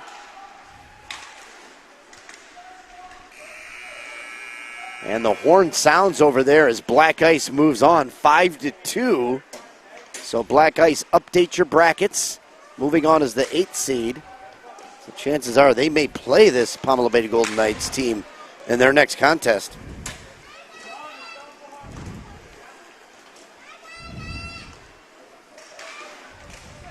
There's a chance back the other direction, and Giddings steers that one to the corner.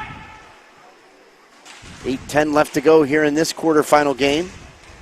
Golden Knights in control right now, 4-1 over Black Ice 2.0. Konixx tried to go behind the back. Good defense there. They're trying to get some offense started, but it gets thwarted, and they're forced to retreat. Now a steal by No. No walking right in and putting it upstairs. And the turnover is costly. It's now 5-1 with that No goal. And the Golden Knights really extending the lead. Yeah, it's just starting to run away now for Pama. Timeout for Black Ice 2.0 to settle it down. I mean, next shift's got to be grade 8 for 2.0. Like, they got to try to get a fighting chance here, and it's just getting really out of hand. Well, they're going to talk about it because they called the timeout. And, Andy, if you're coach over there of Black Ice 2.0, and the one thing, Nick Boyarski over there now, they didn't have Jay Mura on the bench. What is Nick Boyarski really emphasizing right here during this timeout? You can't think down the road. You just got to think next shift. I mean, you can't have a mistake either, so you got to. Well, first, let's talk about it. Puck possession. You have to win the faceoff because Pama's going to stroll back. They're going to take their time. They're going to kill time off the clock. So you got to be really hard on this faceoff and grab possession early. If you lose it, you better make sure you're on your assignment right away. That's step one. And then once you get the puck, you can't be forcing stuff. And I'm not just saying passes, shots, everything. A shot and a shin pad is going to do you no good at this point. You got to make sure that you're doing something that's worthwhile.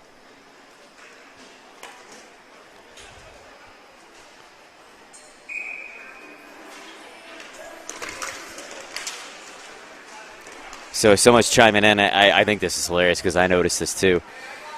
Taylor with the bucket hat.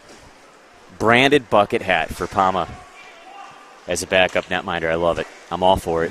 Yeah, are those out and available at Lids yet? Because I do have a coupon and discount code. I'll pay full price for that. I mean, you could. There's a shot right on. Probably the best scoring chance in quite some time.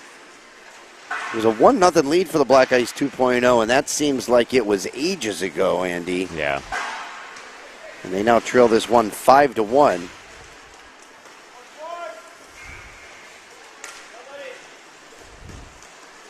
Here comes Simmons. Simmons with a little head shake on Seamer. Now sends it back on the wall. They're forced to retreat back into their own zone. Schulman. So this is fine. You're not forcing anything. You got a scoring chance just a moment ago from Filer, and let's try it again.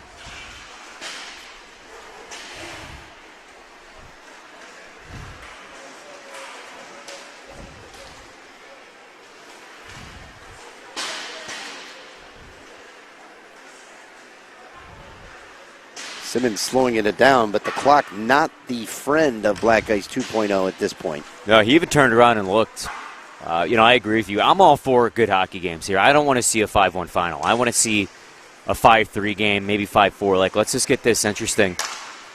We're all here for good hockey. We're all here for good competition. I'd love to see Black Ice 2.0 start chipping away. Black Ice 2.0, a heavy underdog in this game. Not sure if they saw a lot of action. However, people are still going to be tuned in because the over-under was set at 8 for this game, Andy, and sitting at 6 goals with under 6 minutes to go. Bettors are still curious to see the outcome in order to really see who cashes the over and the under. That Vegas line was pretty spot on, I think. We're going to get really close to that.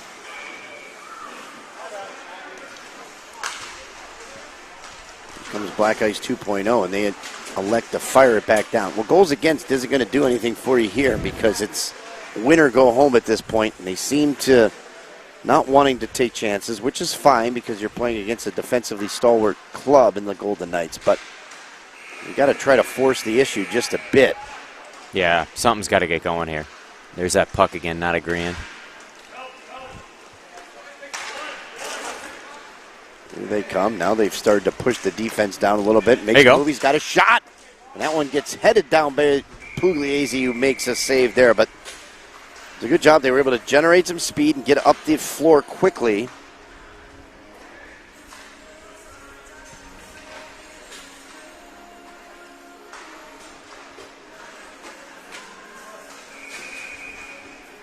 Yeah, it's tough when you get a seam like that. You got to make a split-second decision on where you're shooting that puck. And, I mean, either goaltender here for Pama, really tough to expose. It looks like we've got Carshield and the Skittles getting set to drop the puck over on our other rink. Our third of 4 quarterfinals, getting ready to start over there. We're slowly catching up to the other rink, too. Yeah, we are. I mean, it's a work in progress. There's a chance Giddings steers it to the corner. We've got a penalty called here. Let's see who that's going to go against. It's going to be a tripping call, and I believe it's going against Black Ice. And Giddings way out of his net to talk to the official here. And that's Clark pleading his case, and let's see.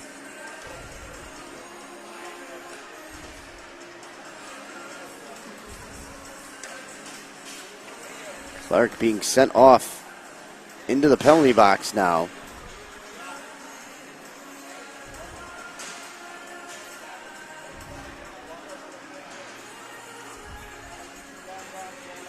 So Giddings. Yeah, you never want to get caught with a wet crease, and Giddings was a little slip and slide down there.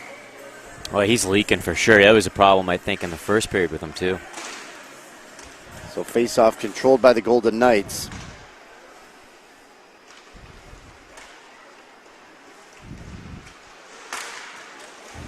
Nolan Cadiz up top. Slides it back down. Now up top. Cadiz. There's a shot from an off angle by Kyle. It hits the side of the net. Cadiz stops the puck there. Over to No, who steps into a clapper that goes off the glass and out of play.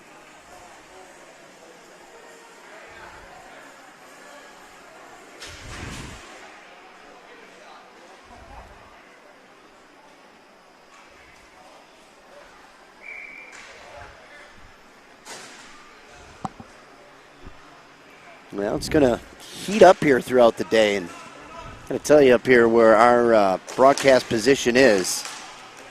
It's not exactly cool, but it's not unpleasant either. It's definitely the hottest morning it's been. So Cadiz up top now with Mooney, who has it. They put No down low. Mooney over to No, fakes a shot, steps, looks, walks in. Cadiz and No playing catch up top. That pass is intercepted.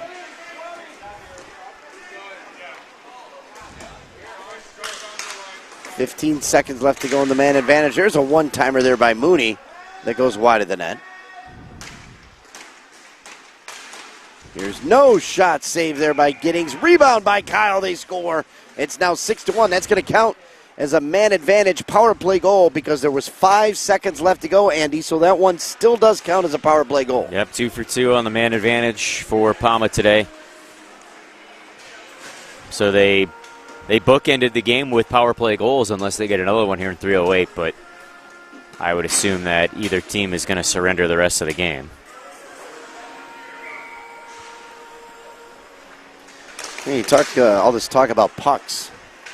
I kind of wonder, what do you think is more expensive to produce, a roller hockey puck or a regular rubber biscuit on the ice side?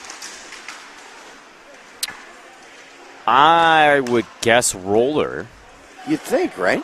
With all the kind of engineering with the pegs Yeah. and the You just get components that are there. Yeah, ice pucks are probably easier to make because you just get rubber and call it a day. And so what makes you wonder, I mean, with the number of pucks that go flying out of play, you have to find a way to keep costs down for these pucks. And as you start to get into more advanced laboratory-style testing, Andy, that's only going to drive up the cost. And that's the last thing I think anybody in the industry wants to do is drive up the cost of pucks. Yes. What is the cost of a puck anyways? Man, I get him so much for free, coaching. I'm probably a little out of the loop. It's like, asking a guy in a wheelchair what the price of gas is. But puck goes down into the corner. Savage picks it up for the Golden Knights up ahead to Seamer.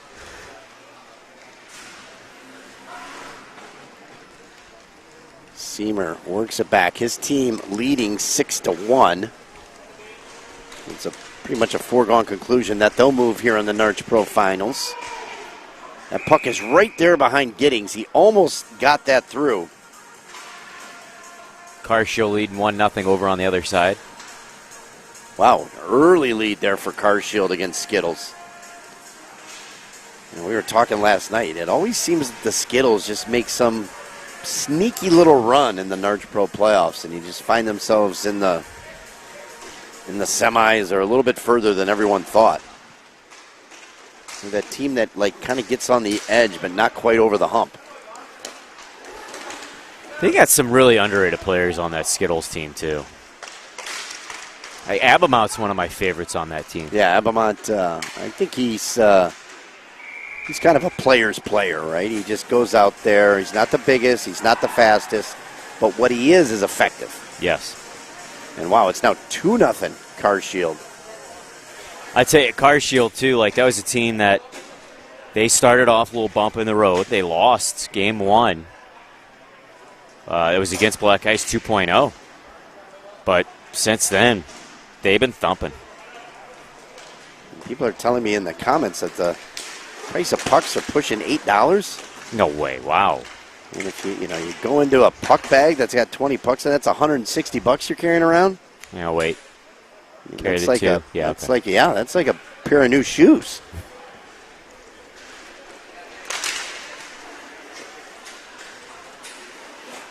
Here's Mooney. Mooney working to the center. Under a minute to go now here in this one.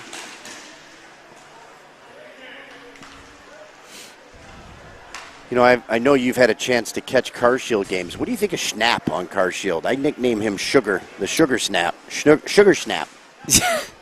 He's a unit. All right, let's just call it. He's a tough guy to get off the puck. Very strong, sturdy player. I really like his game. I think he came on the team. Did he play with them last year? I don't recall him being here last year. He might have played State Wars with them last year. Okay.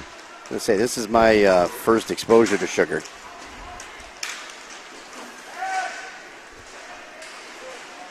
And I'm not going to say I've gone sweet on Sugar, but I do like the nickname. I think it fits. No, hey, it's actually Skittles on top of Carshield 2-0. Oh, wow. Oh, you are correct. Carshield's wearing the whites. I assumed they were home. Yeah, I believe they are the, I think that is correct. Wow. Well, we'll keep you updated on that score here. Our final score from this one, the Pama Labeda Golden Knights 6. They're going to move on as Black Ice 2.0 is going to be sent home. But I think a successful tournament run for them, Andy.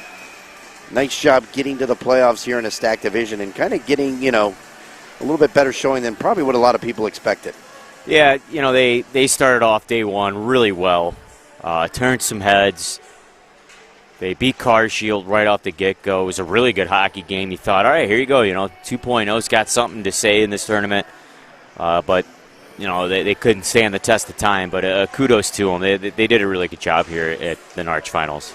So we've got more NARCh Men's Pro action coming up here in just a moment. I'm going to turn the microphone over to Andy Zilch. So thanks for watching, folks. For Andy Zilch, I'm Jeremy Ellis. Again, your final score, Pama Labeda Golden Knights 6, Black Ice 2.01. More NARCh Pro live stream action coming up here in just a moment on the Hockey Night Insider, powered by R&R Productions broadcast at the 2026 NARCh Finals.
lunge, back it up, stack it up to the sky now, rack it up. Planet of the brakes won't sink, just swim. The master blaster boombox on 10, throw it Hail Mary, so I ain't trying to pass it. It's still very on to the casket drops. I accelerate to the pedal brakes. When we celebrate, I make you levitate. First in, last to leave, always. Reign supreme, victory on stage. I come alive when the pyro hits from the 213 to the 416. Yeah, opposition, I don't see none. Just me and me going up on a run. Competition, I don't need none. Just 1v1, v1, v1. It's all on, all year, all night. It's all on to the sunlight. Opposition, I don't see none. Just 1v1, v1, v1, v1. Right here, right now, right quick. I'm on a UFO, extraterrestrial trip. Come through stomping with my boots on, just to watch you freeze like the Yukon. Tell them run up, come catch the stone cold stunner. Been on go mode the last 3 summers. The one of one, and there ain't no runner up. Coming up, and there ain't no wonder. I rip it, dip it, and die. Yeah, fists could fly, you better all look alive. Put your pride aside, I'm on the ride too high to come down now, I never could tell a lie. Opposition, I don't see none.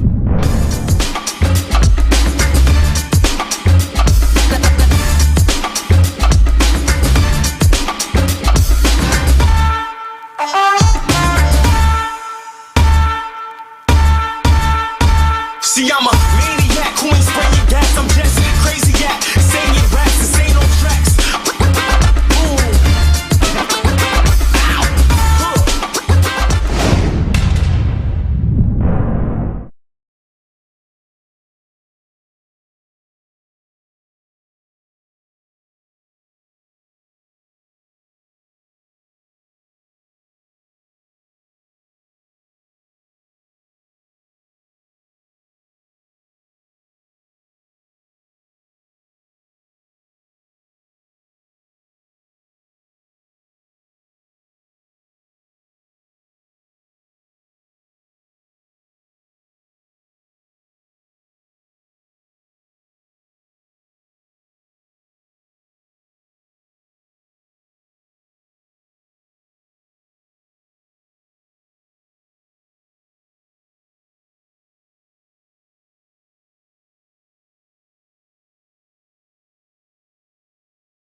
Blades and Wings, our final quarterfinal game, about to drop the puck.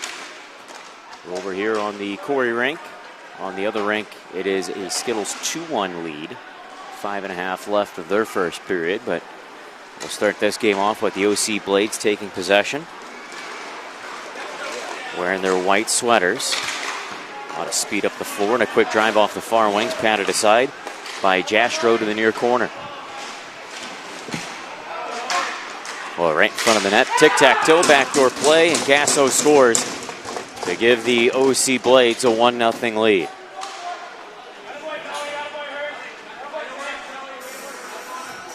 "29 seconds into the game. Castro to the near corner. Well, right in front of the net, tic-tac-toe, backdoor play, and Gasso scores.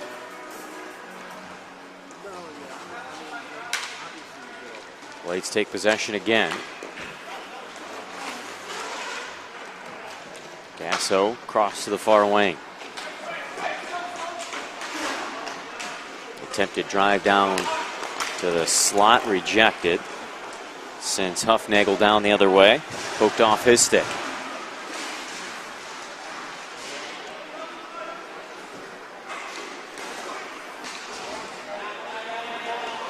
Nowick plays it back. Blades reset. Up to Maxwell. Now to Minahan from the left wing. Wrist shot. Stop made by Jastrow to the corner.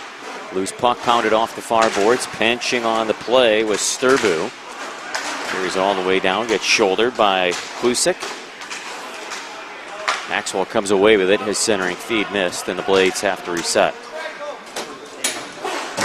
Sturbu goes back to Minahan. Up to Hughes. Far side for Sturbu. Shoots Jastrow the save. And he hangs on for a whistle.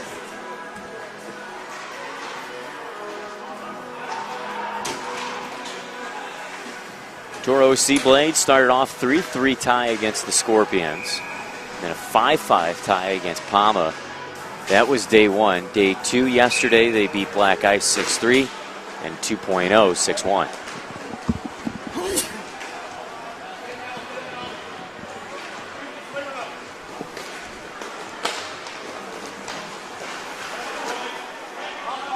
Wings control. Skelly. Gives it to Smith. Now it's Brink. He'll pull up on the red line. And then move back in on the attack. Good drop pass to Skelly. Cross to the far side. Nifty stick work by Smith. And he'll send it back.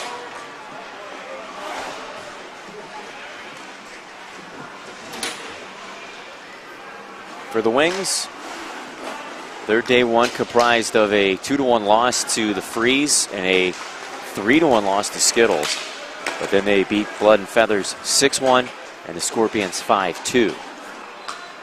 So we talked about how 2.0 had a really good day one. It was the complete opposite for the Wings. They had a really bad day one, but then a really good day two. Skittles on top 3-1 now against Carshield. They're about ready to close out their first period. Keep you posted on that game. Meanwhile, it's 1-0 Blades. There's a drive from the high slot by Nowick that goes high. Loose puck jarred to the far wing. Brink couldn't get it to Huffnagel, who is sprinting up the floor. Meanwhile, it's controlled by Nowick. Blaze is behind the Wings net. Sends it back. Or Nowick trading passes.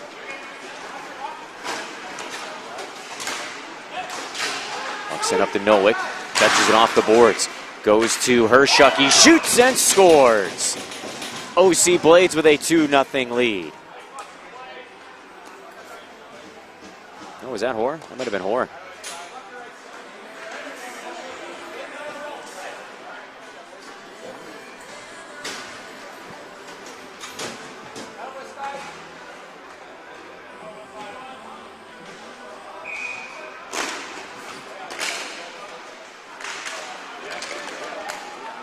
I think Schuyler got that goal. In terms of points, Gasso 11 goals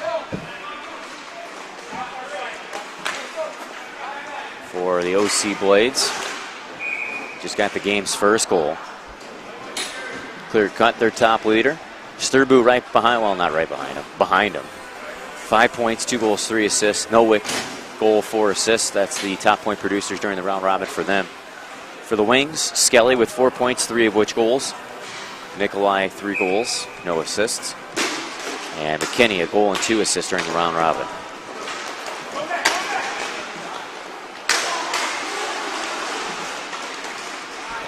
He's threatening up the floor, can't get anything generated. Maxwell sends it to the far wing. Minahan's chance no good.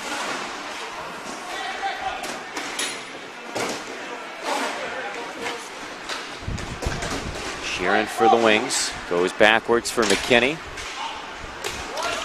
Lobbed it up the floor, and it's swatted away and controlled by Soper, who goes back. Long stretch feed. Trying to send it on a sneak attack straight up the gut. Never worked. Jastrow came out and nudged it away. Oh, 2 Wings players bump into each other. They avoid disaster. Mitchell goes to the near wing for Brink, who then sends it back.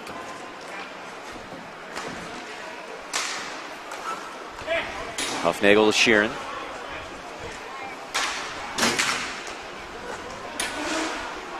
feeds Brink, who rolls all the way behind his net. To Huffnagel.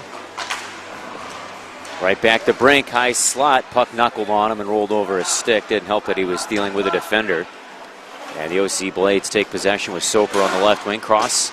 Blades are changing. And it went right by the Tucson. 9:22 left of the first.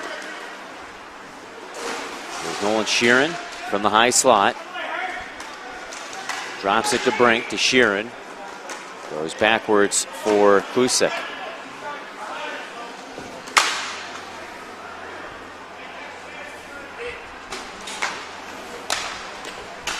Klusic near boards, cuts across to the right wing. Low drive, patted aside. Kevin Dwyer denying a chance from the wings. They haven't had many. The Wings certainly settling down after the Blades jumped out to a 2-0 lead early. Dalton Skelly sends another one on, and a stop made by Dwyer, who freezes and hangs on. 8:36 remaining in the first.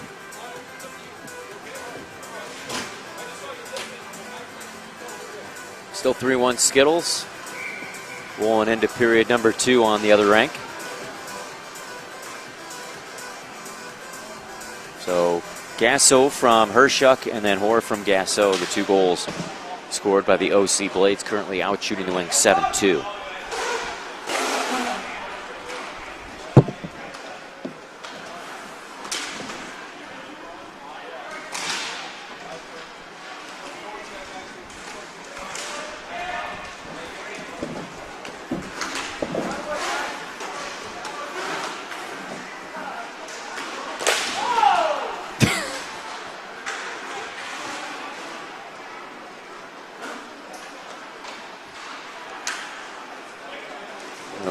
Players misstepped in their own zone, and Maxwell gave a big whoa.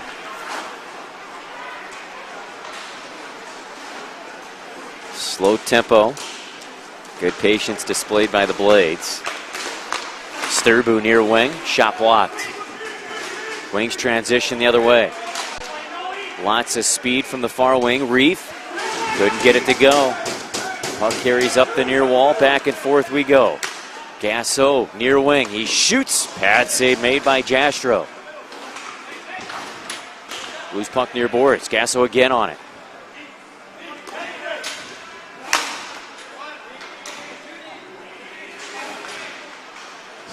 We'll go back and bump it to Nowick. Takes it in from the right wing. Drops it, and a shot by Soper blocked out of play. They'll give us a pause. Underway with the second on the other rink. We still have 7:07 here in this first.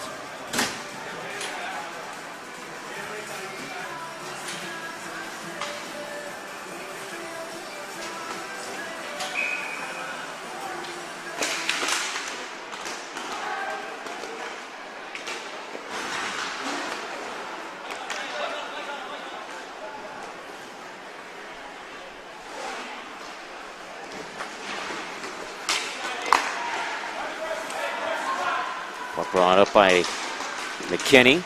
His chance right on. Stopped by Dwyer and the butterfly.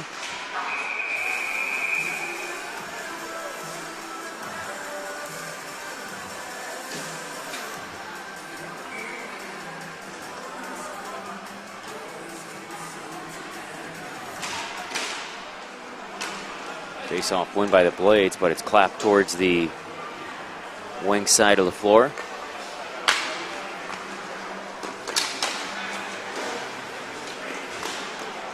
Nikolai patient with it, plays it off the near boards to Sheeran, back to Nikolai. Near wing McKinney.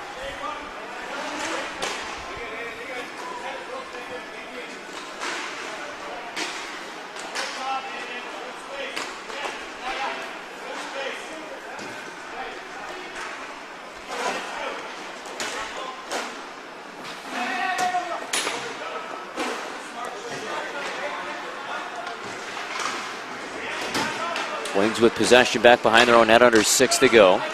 They get it generated. It's McKinney from the left wing. He's dealing against Soper. Those two collide in the corner. Soper, strong defensive work on McKinney, drives the puck loose, and here come the Blades. Speed from the far wing. Shot by Batusov, rolls wide to the near wing. Controlled still by OC Blades. Batusov again. Out at the Minahan. And the Blades get a line change. Here's Hort to the near side. Back to Hort. Moves in tight. Shoots, and a stop made by Jastro. Rebound squirts to the corner. Good move by Minahan. However, good physical play in the high slot. Joe Mitchell held his own, lost his glove and his stick. I think he's got a little pinch on his arm.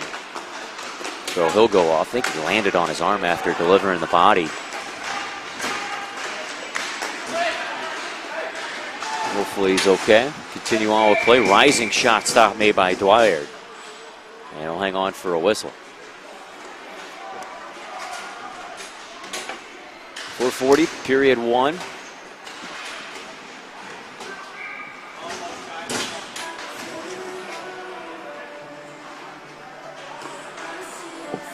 Each quarterfinal game currently separated by 2 goals. Skittles leading 3-1 on the other side. We see Blades leading 2-0 in this one.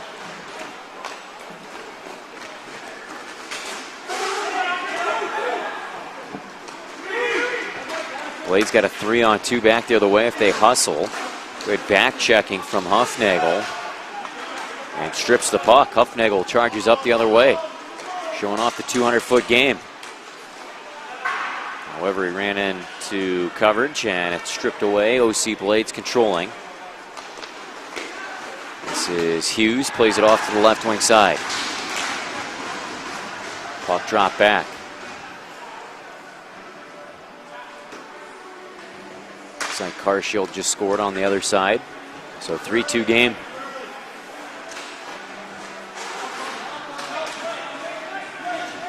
Our game 2-0. Blades with the lead. Penalty on the play. Blades get whistled for a roughing call. Brink drew the penalty behind the net. Gasso goes to the box.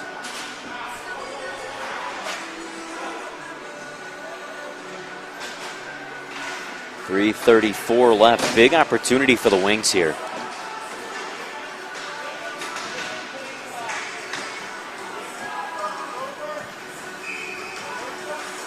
Brink on the face-off assignment. Loses the draw. It was Nowick that won it. And Blades chop it up. Nowick after it, far wing.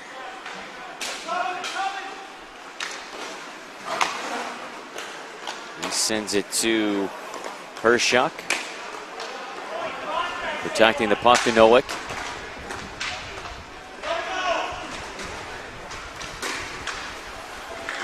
Rolls behind the net. He's killed 30 seconds already. Oh, great play here. Nowick from the right wing. Up to Hershuk. Hershuk circles the wagon, strives in. Hershuk left wing, shoots, it's blocked. And now the Wings start their power play again. Skelly with it. Dropped it to Sheeran. Far side for Brink. Down low to Huffnagel. Back to Brink on the right wing. Half a minute left of the power play. Huffnagel and Brink playing catch with it. Huffnagel shoots, and a save made. He collects his own rebound and sends it to the right point for Brink. Near side Skelly had his pocket picked, and a break for Nowick, and he shoots, and it's blocked, but still makes its way on net for Jastro to stop. Nowick's been out there the entire kill. 2 minutes left, we're back even. Well, one-timer just didn't get to Sheeran properly, and a breakaway the other way. Gasso in, shoots and scores. 3-0 OC Blades.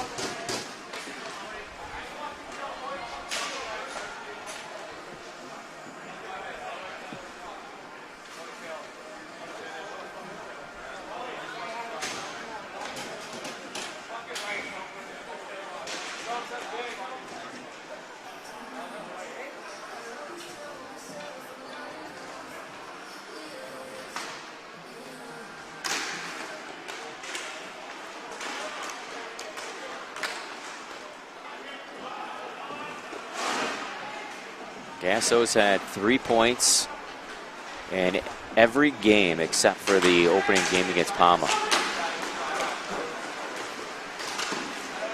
There's a drive that's stopped by Jastro.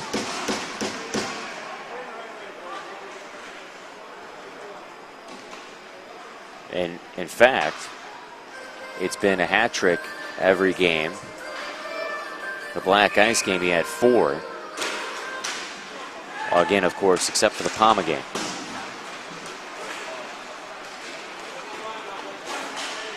So he's got 2 here, 1 away from hat trick watch again. But Gasso's been involved in every goal, getting a helper on Skyler's goal.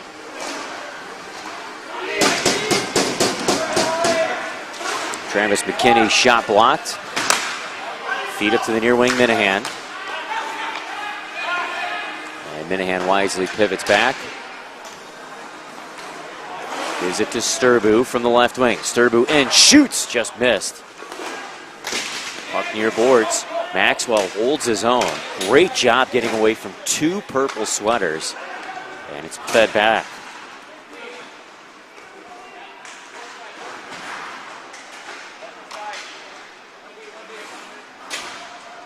.40 remaining. Period 1. 3-0. OC Blades with the lead under 7 to go on the other ring. Skittles leading 3-2.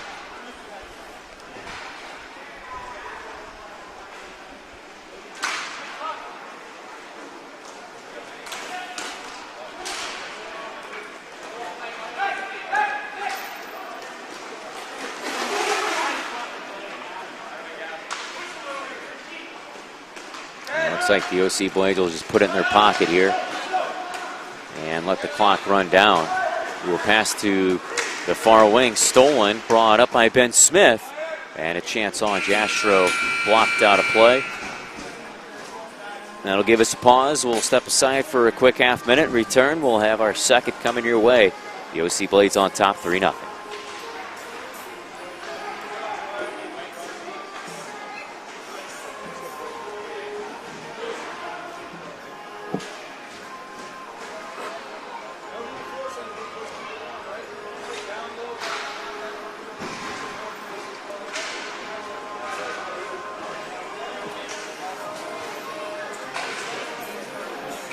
What's that? A one-timer just didn't get to Sheeran properly, and a breakaway the other way. Gasso in, shoots and scores. 3-0 OC Blades.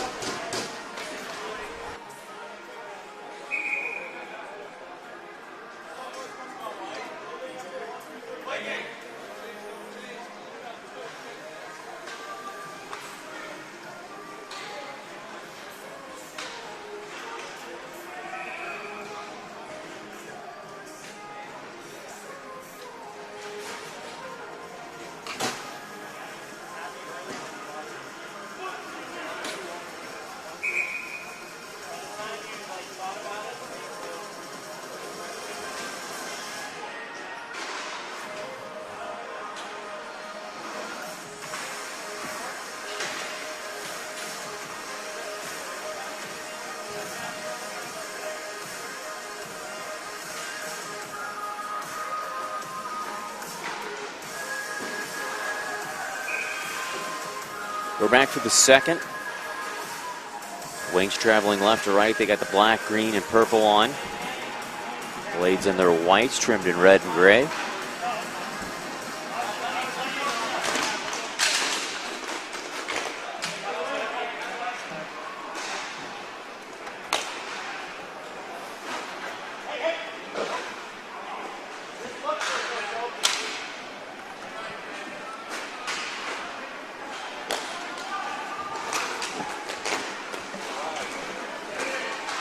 Blades going right to left and kick started again with puck possession. Puck dumped in the near corner of the wings zone, and it's battled loose.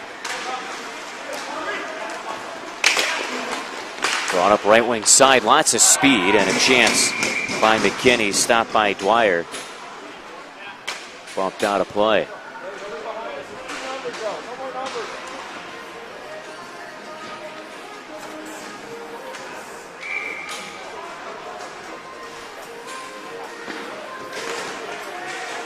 Jastro mopping up his net on the other side, making sure that it's nice and dry. He's got like 5 towels that he's scooting around after every stoppage.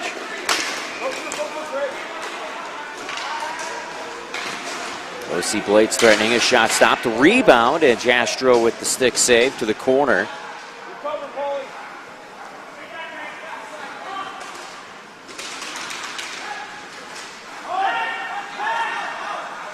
Long battle worked away.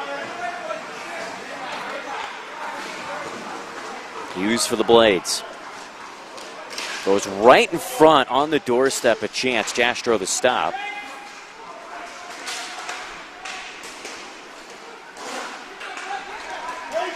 Hughes regains it. Backhander, another stop. 13:29. Clock is halted. 3-0 OC Blades with the lead.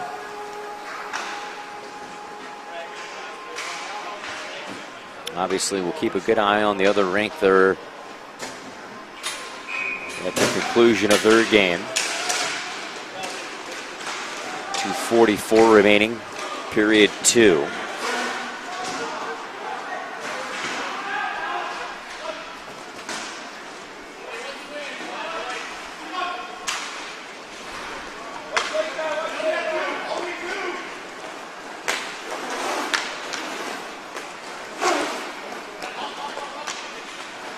Brink from the far wing. Oh, he tried to drop it for Smith, who has to slam on the brakes and throw it back.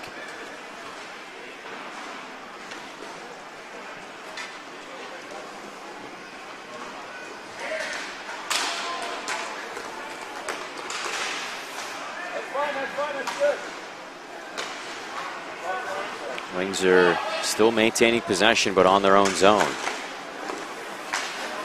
Oh, and puck played back. Jastro has to come out. He plays it up the boards. And defense getting pressured, and that'll send a force to OC getting the puck. All right, let's take a peek over at the other rink again here. Minute and a half remaining.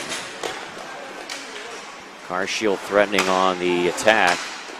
You can see partially the game. You know what, with this one 3-0, I'll turn my attention over to the other rink for a minute and a half. Carshield's working perimeter. Meanwhile, on this rink, OC pulls up behind their own net. It's Gasso behind his cage.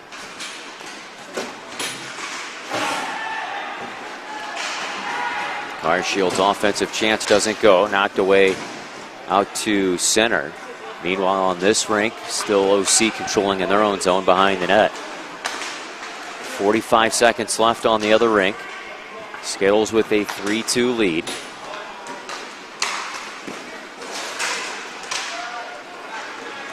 A chance on. Jastro makes the save. And Carshield, I think, just tied it up. 31 seconds remaining. They did. Carshield scores to tie it up. Potentially could force OT.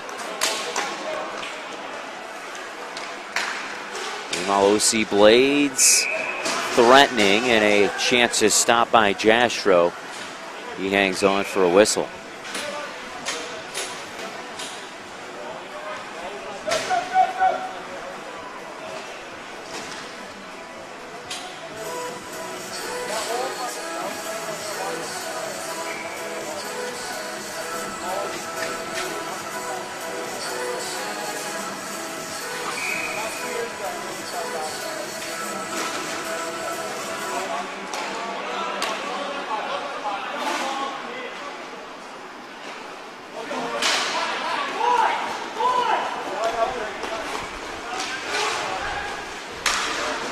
Blades moving up the floor. There's a drive on Jastro. And a save made. Hughes denied in front.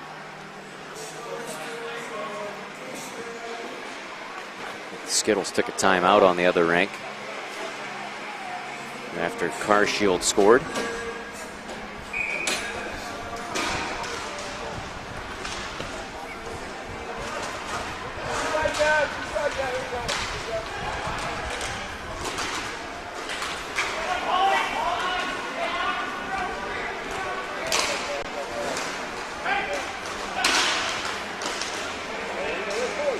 Brink has his pocket picked. OC Blades with a chance, but a stop made by Jastro.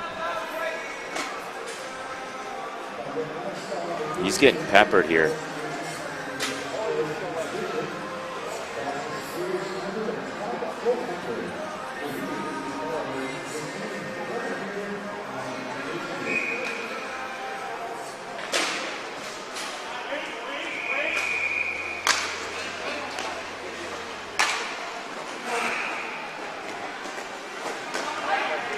OC Blades, Clark, right wing side, he shoots. Stop is made. I think that hit the side of the net. A lot of traffic in front. Another chance, stop made by Jastro that time. And it's worked out to Hughes. He'll patiently skate to the wing. And bump it to the near side. Too soft. Gets away from pressure. Trying to feed to Hughes, but missed out of his reach. Recollected, but too soft, breaks it in. Shoots Jastro the save, rebound. Gets pushed behind the Wings net and finally prevailed.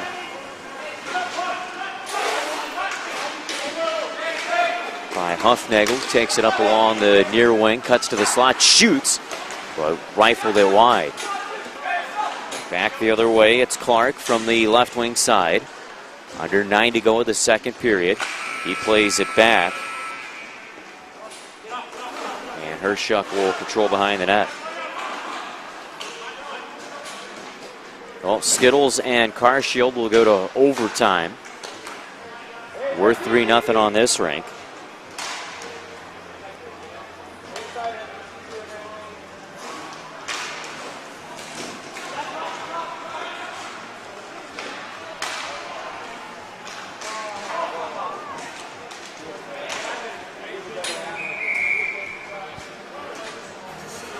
And a stoppage on our rink as the puck gets knocked out of play.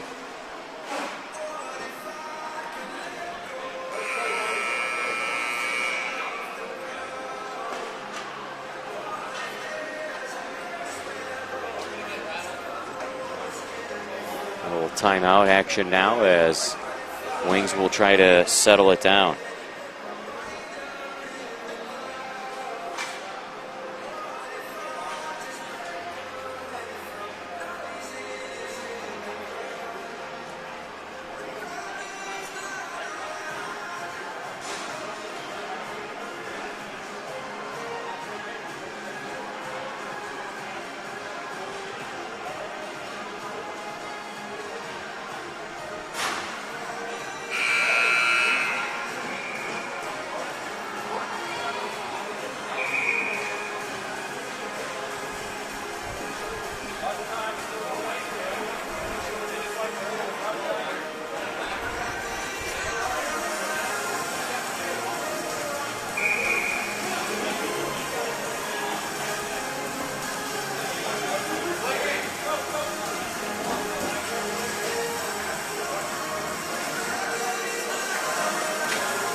.8:10 left, second period, 3-0. OC Blades in the driver's seat. Gasso scoring 2 goals and assisting on Hora's goal.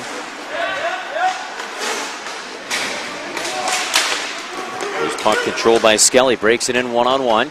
Skelly went to Huffnagel, shoots, and a stop made by Dwyer. Puck bumped up to the near wing. Blades responding, and a shot stopped by Jastrow. What a save. Net gets knocked off the goal line. We keep going here with action, though, as Huffnagel controls for the Wings.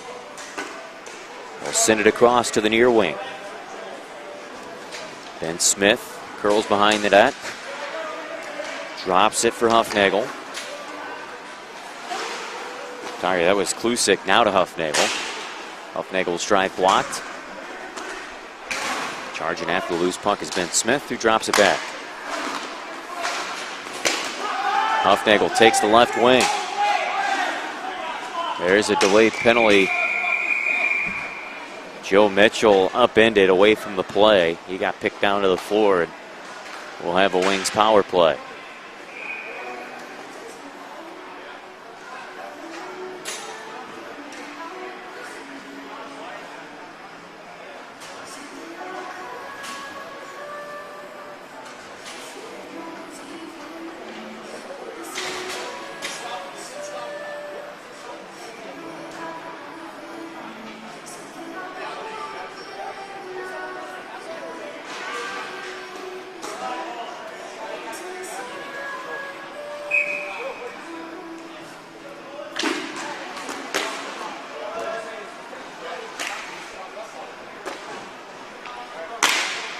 Big power play for the Wings. Brink near wing. Take it off the puck, sent down the floor.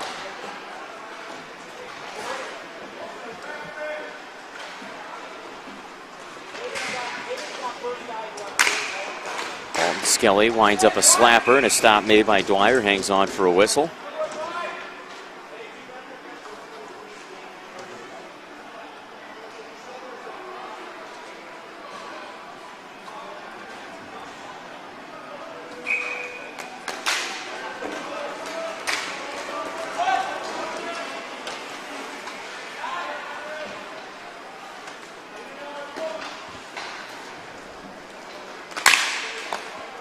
Wings Brink from the right wing, carries it to the circle. Out top to Skelly. Now to Brink. Brink goes down low. Huffnagel in between his legs, but a chance doesn't go. Dwyer turns it aside, and it's back out top to Brink on the right point. Trading passes with Skelly. Down low Huffnagel. He shoots sharp angle, and it's blocked out of play by Soper.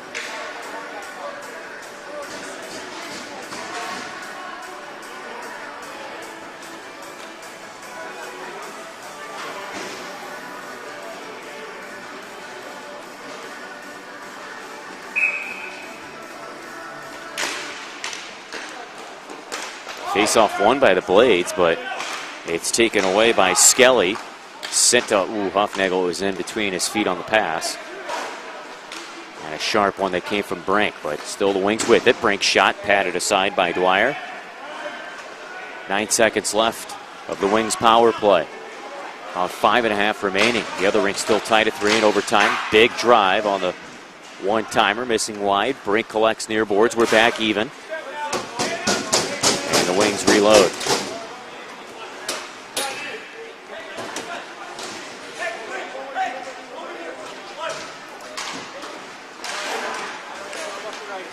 Wings putting the foot on the gas. Here's Brink from the right wing. Flutters a shot on net, easily gloved by Dwyer. He'll hang on.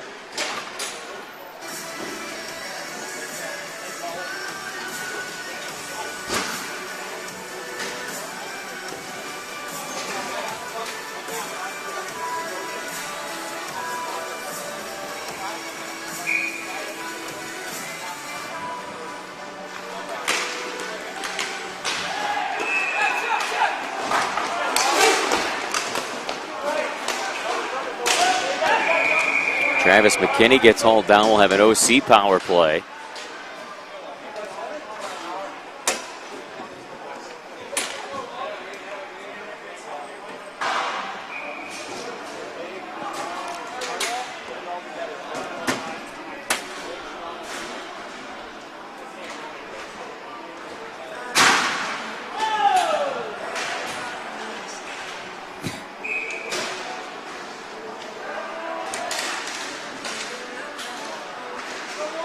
Under 5 to go.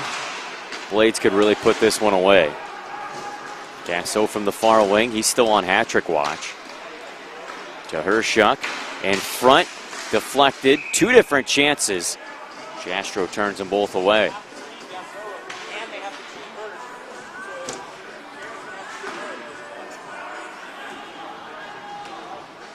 Gasso's had a hat-trick for 3 consecutive games. Could this be a game that he doesn't get a hat-trick?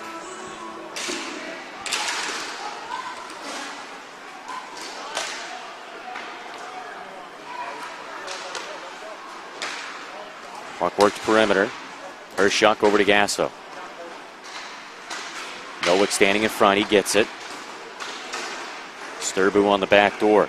Hershuk to Gasso. 52 seconds left in the power play. Shoots. Blocked in front. Collected by Nowick. Gasso wins a puck battle. Squirts out from the top.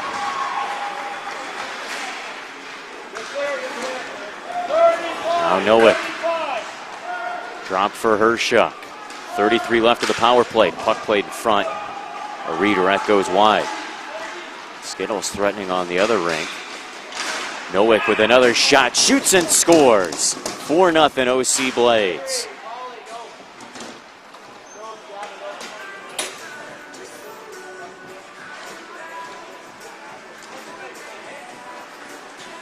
With under 4 to go, Blades have a 4-0 lead. Safe to say all but over. On the other side of the rink, Skittles just had a really good scoring chance. They're in overtime. Skittles and Carshield.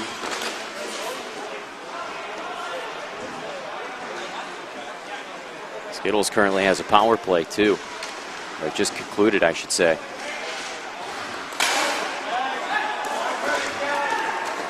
Here's Brink from the right wing.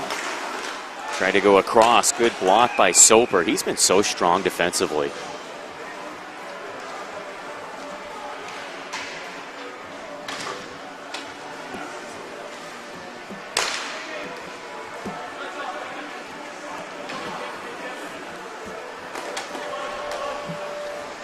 Huffnagel for the wings. Dropped for Brink.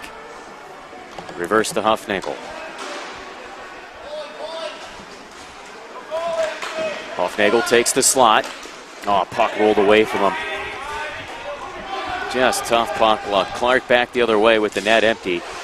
He'll pot it and score. 5-0 OC Blades take victory in the quarterfinals against the Wings. Still got 2:56 to play, but we'll consider this one over.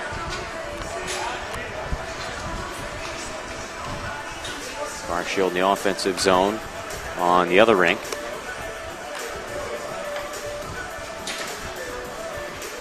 A lot of fans from this rink are turning around and watching the other game now.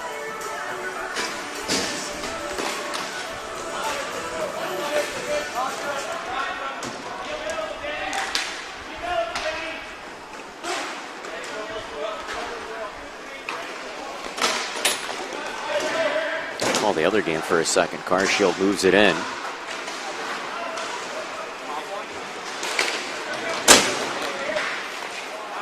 Offensive chances stopped by Skittles. Meanwhile, the Wings Brink on this floor.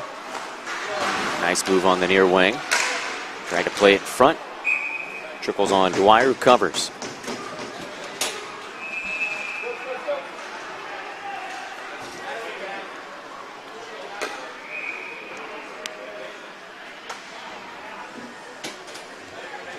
Carshield has an offensive zone face-off. Same with the Wings. Wings win. We're down to 2:18 left on this rink.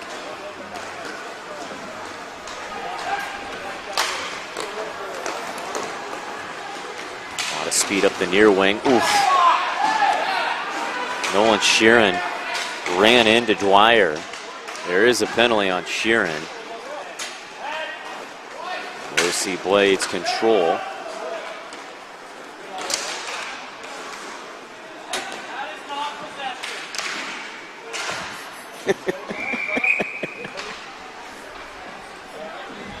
Tyler Hacksaw Saw the poke check deflection as a referee and said that is not possession. I don't know if anyone heard that from the mics or not.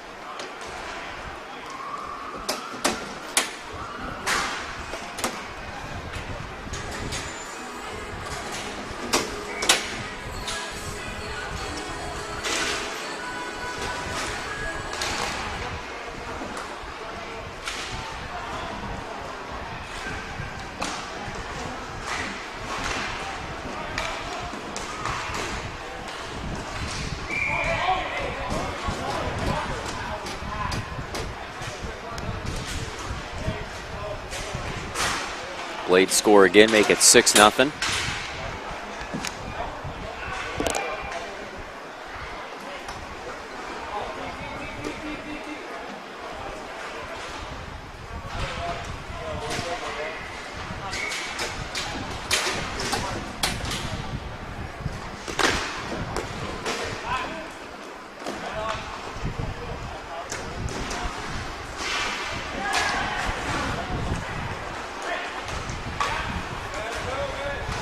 Got a text from Anthony Merrigan saying that Skittles game and Carcio game's getting a little spicy. I'd expect nonetheless when Carcio was down. And they're probably trying to outplay Skittles physically and bully them around.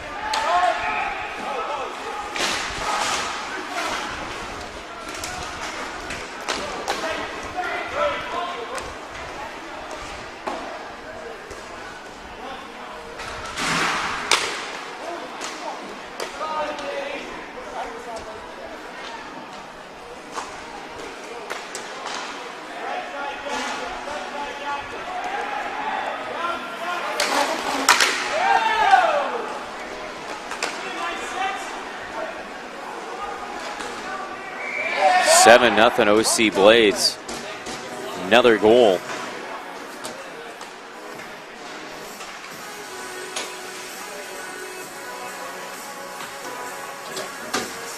That time it was Batusa.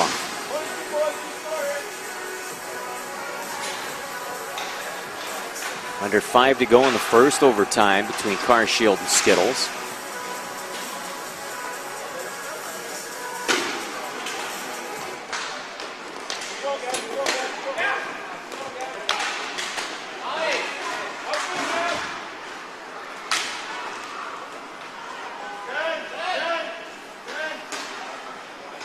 This one will wind down. OC Blades winning 7-0 against the Wings.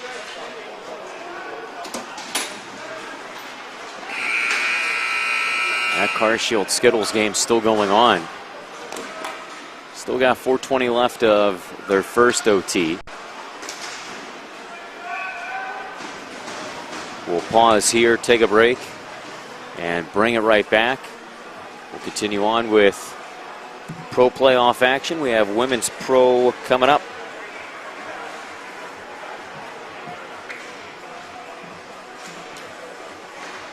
So it'll be the Pama Labeda Golden Knights taking on Black Ice. Will be coming your way next from the Rinkster Irvine end line. You're watching NARCh Finals 2026.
We're in the semifinals for the NARCh Women's Pro Division. We have the Pama Labeda Golden Knights against Black Ice. It starts off with Pama threatening in the offensive zone. Lopez in front of the net, shoots, and a save is made.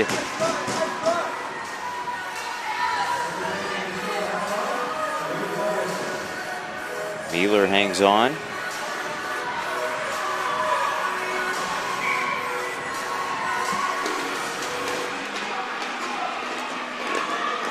Black Ice with their blues. Pama in their grays. Pama traveling left to right. All players to highlight. Alfonso for Pama, as well as Lopez, Mañas, Moya. For Black Ice, Rocher, Olsen, Pascali, Mats.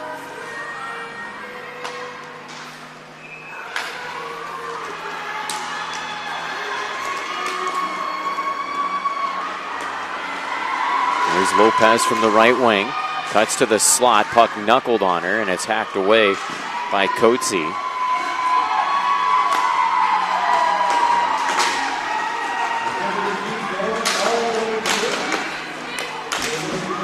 Olsen getting away from pressure. Turned it over. Lopez shoots, hits the crossbar.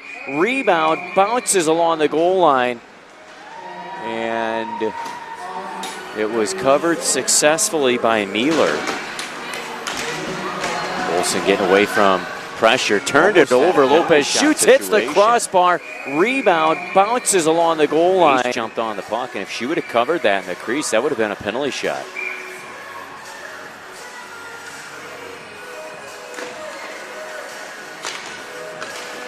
Mañas plays it to the wing for Lopez. Gets away from danger.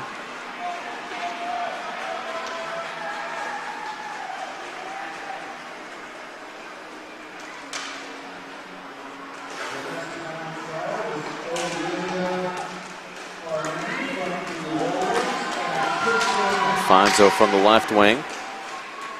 Plays it to Mañas.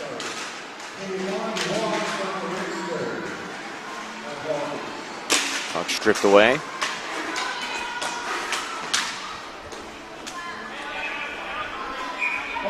Puck knocked down by a high stick to give us a pause.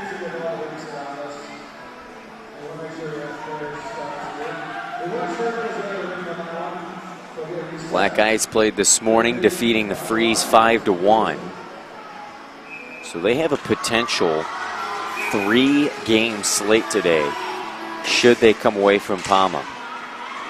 Black Biscuit Bandits also played this morning, defeating NCI Phoenix. They'll have a matchup against Rinkster Factory Team. Those two teams played each other in the round robin and tied.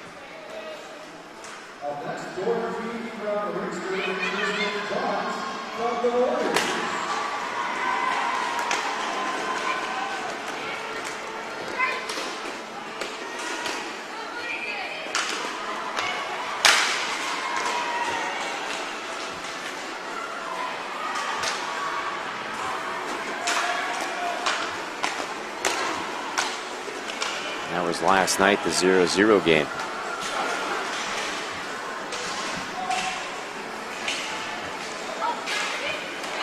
That'll be a fun one. That'll be coming up next. Lopez from the far wing, her shot blocked. And Black Ice holds. Ace from behind her net.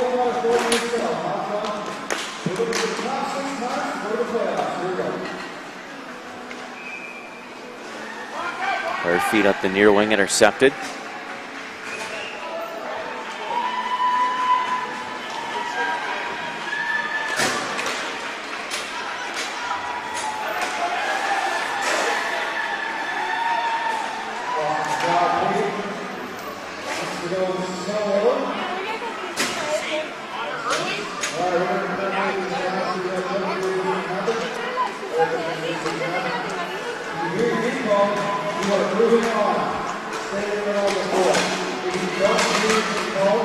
Chance right on, stop made, rebound squirts loose, collected by Boyard of Black Ice, sends it over to Olsen.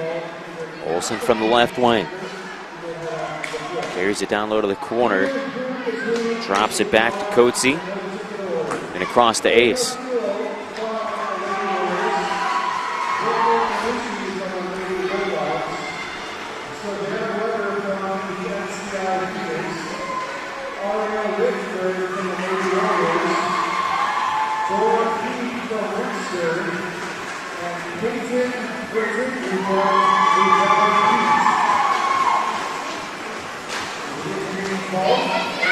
Puck bumped up along the right wing wall, taken by Malari, and she sends it backwards for Mañas. Now to Kim.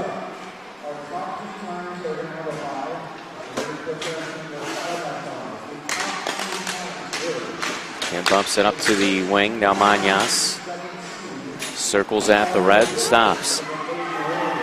Lopez jumps out on the floor. Same with Alfonso and Moya. Moya gets a pass on the left wing. Carries it around one, now another.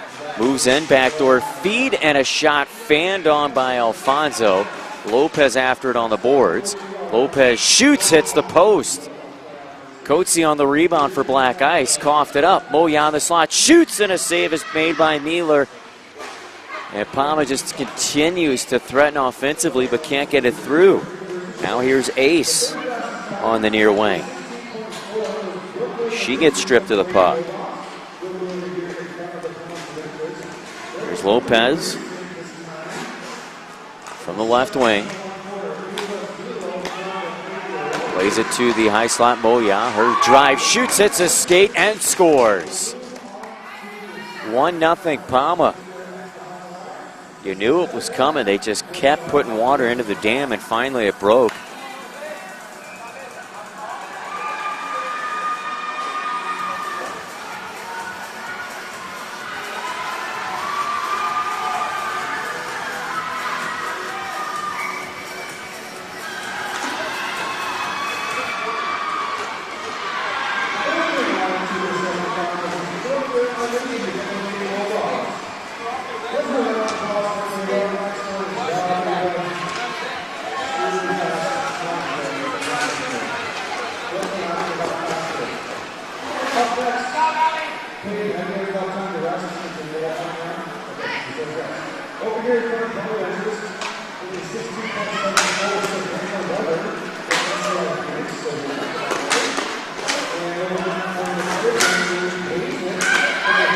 Pama intercepting along the neutral zone. Moya again went to the back door, but was on the offhand of Alfonso, so she'll play it from the corner back to the center red.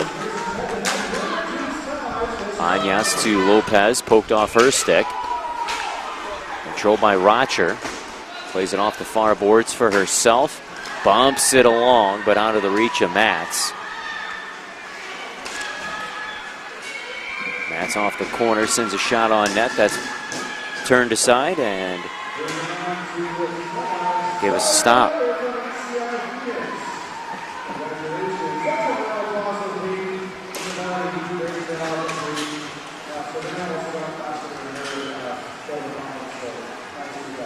.7:33 remaining, first period. Oh yeah, the only goal.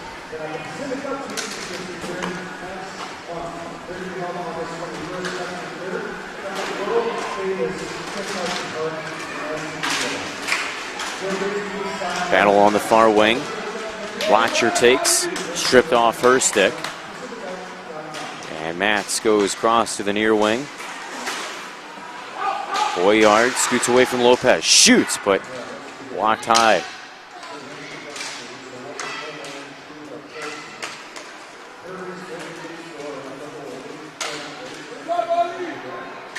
Puck played in the near corner.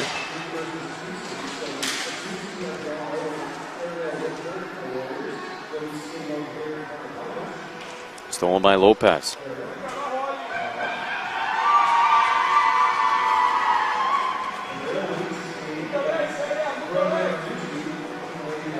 Pama during the round robin won 9-2 against Rinkster Vibe, 3-1 against Labeda FREEZ, 9-1 against Haichu, 5-0 against NCI Phoenix. And today, this is their first game in the semis, having the first round bye. There's Manyas from the right wing, shoots, whistled high over the net. Loose puck for Matt's far boards, tried to reverse it, but wasn't aware that Manyas was the last one back, so she'll take it. Tried to throw it down the rink, batted down by a high stick, and the whistle will blow.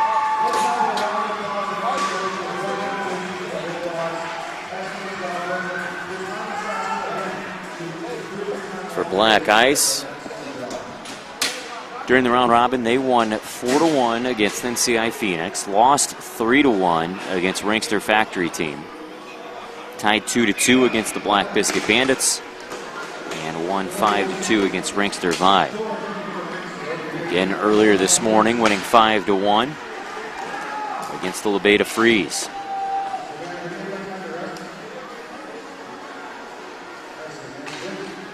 And really controlled that game.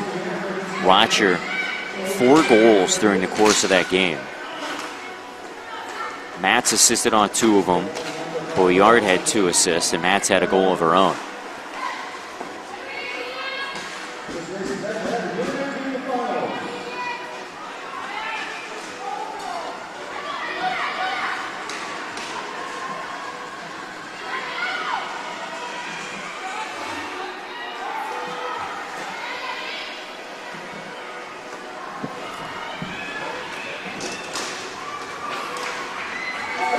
Under 5 to go, first period.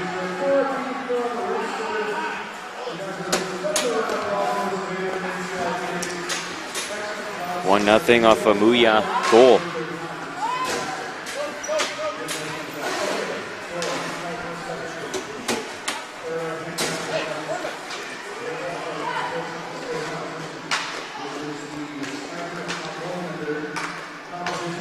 Moya with it at the red line. Lopez, far wing. She shoots and a save made by Mueller.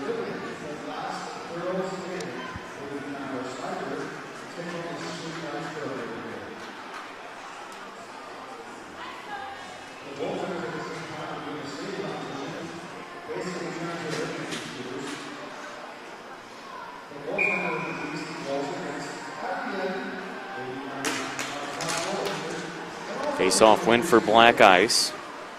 Lemus behind her net.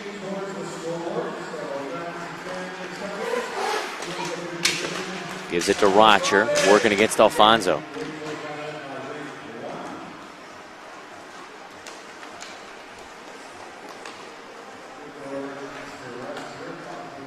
Rocher slowly up the floor. Drops it back for Lemus. Check that bats.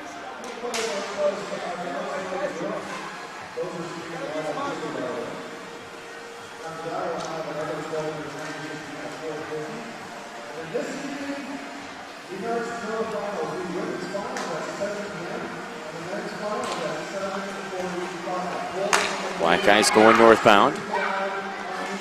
Lemus has to shuffle it back for Rocher. Now a lead pass too tall for Piscali. Controlled by Black Ice.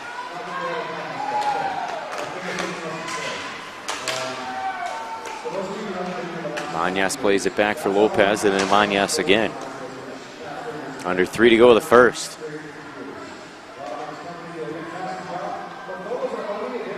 Pama not forcing anything. No need.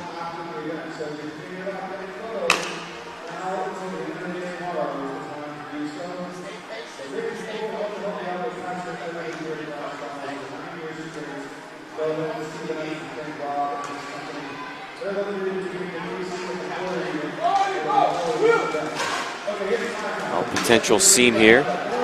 Mañas all the way up the floor, shoots, rifled it wide. Rocher on the loose puck, stripped away. Back to Alfonso. Plays it off the boards to herself. Blindly threw it to the far wing. Rocher's there to pick it up for Black Ice.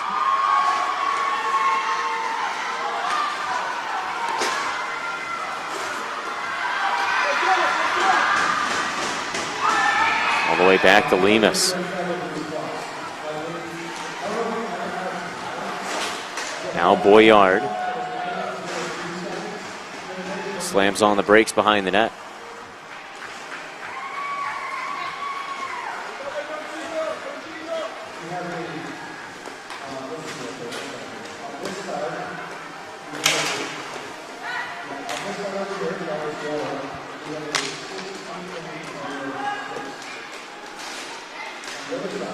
Ooh, a play near wing, shot stopped, rebound is slid in and covered. The initial shot came from Olsen.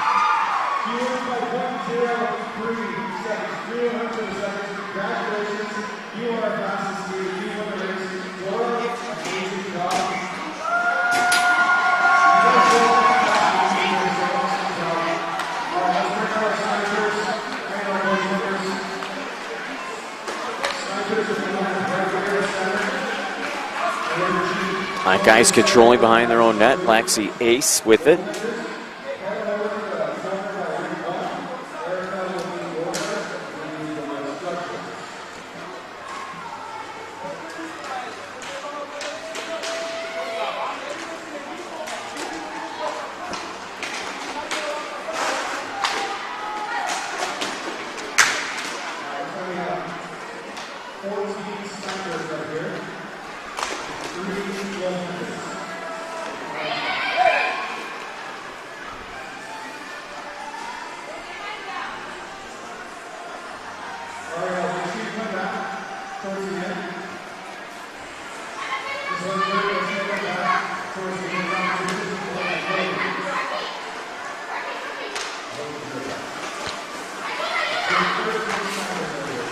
Worked up along the right wing side. Ace, lots of speed.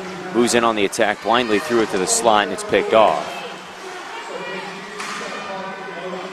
Able to recover on the play and send it back.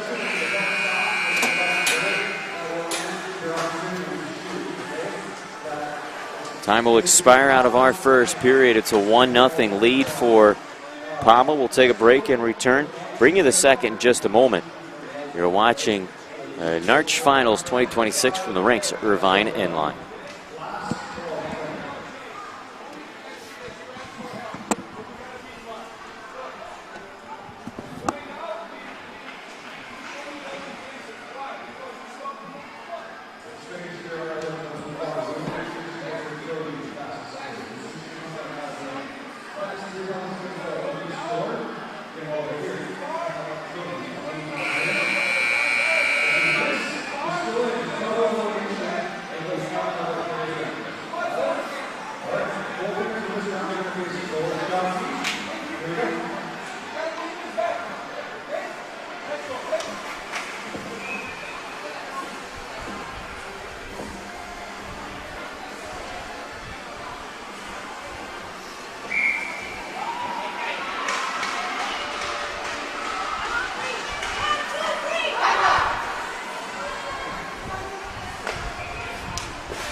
We're back for the second. Pama with possession, threatening in the offensive zone. Alfonso on the back door. Couldn't get a shot through, and it's controlled by Black Ice. Really tight-knit game.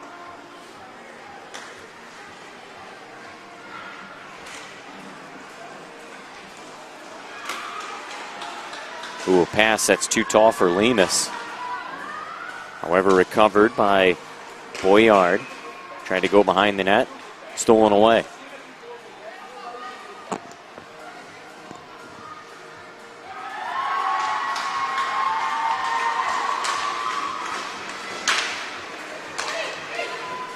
Great pass work by Pama. Lopez high slot. Shoots, blocked to the corner. She collects again. Plays it to the near corner. Anyas to Lopez. Shoots, blocked. Coatsy got a stick on it. It's wrestled away to center and then played back. Pama still possessing.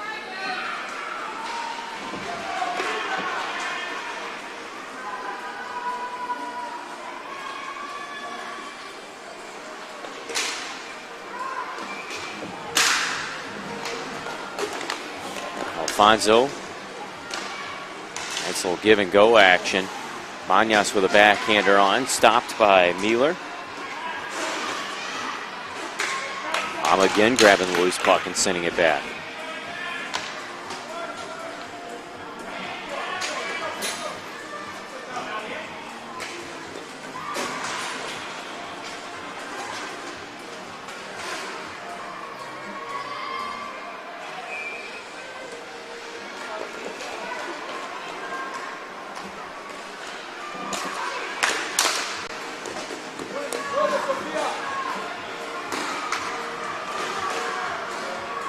Mañas rolls behind the net. Send it up to Lopez.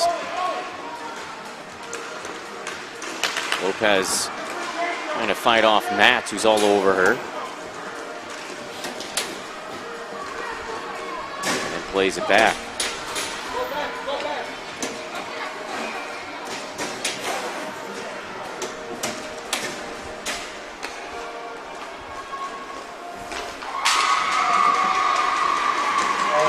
to Badgerette. Not on the same page as Delgado, but they managed to continue possession. Under 12 to go in the second period. Still 1-0 Pama.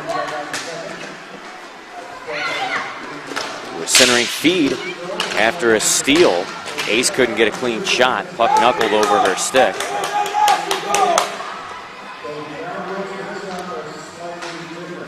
The blink of an eye, Black Ice almost tied it.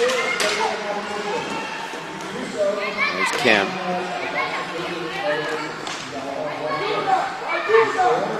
Sends it back. Oh, Kim lost her stick on a poke check. Taken by Konixx, she centers. Not able to get a shot.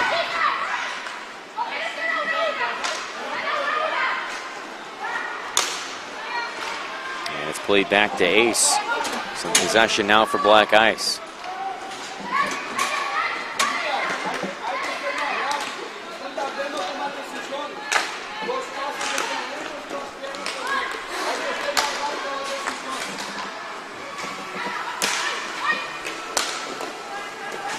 Watcher from the right wing. Can't go inside out on Lopez.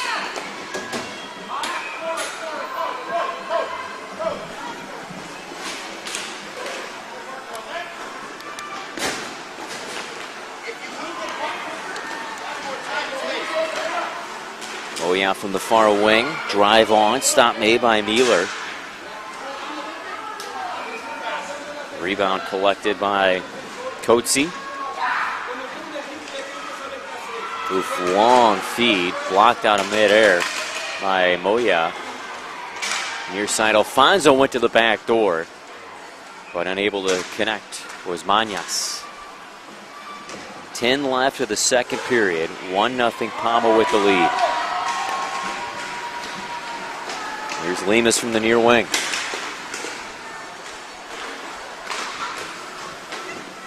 Lemus to Mats, a shot hits the side of the net. Another chance from Konixx, blocked.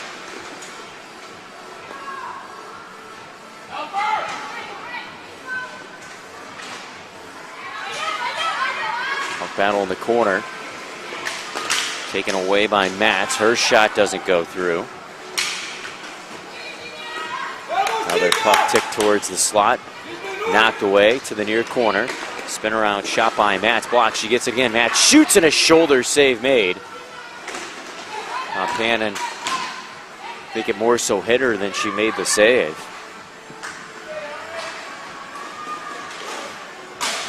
You got to give her credit for standing up and not falling down to the butterfly, because if she would have went down to the butterfly, that would have been over her shoulder. Finally, Pama settles the game down. That was a great shift by Black Ice.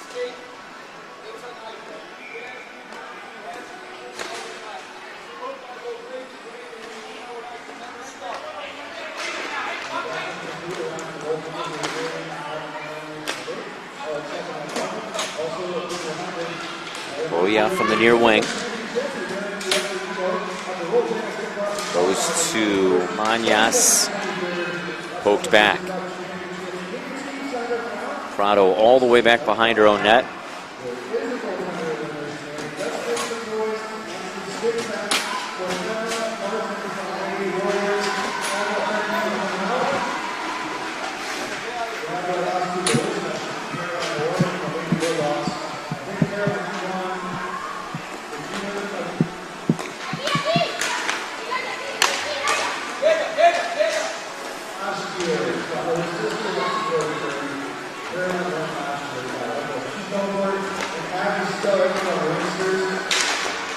Ken leaves it for Delgado. She gets hassled.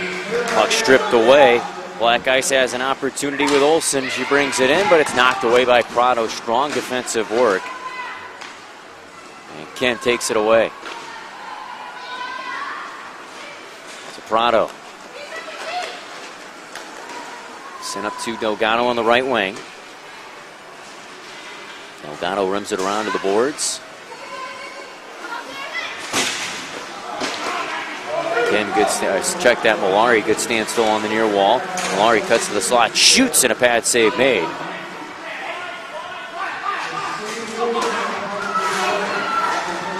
No, Pama gets caught changing. A shot and a goal. Leon Kotze. 1-1 our score.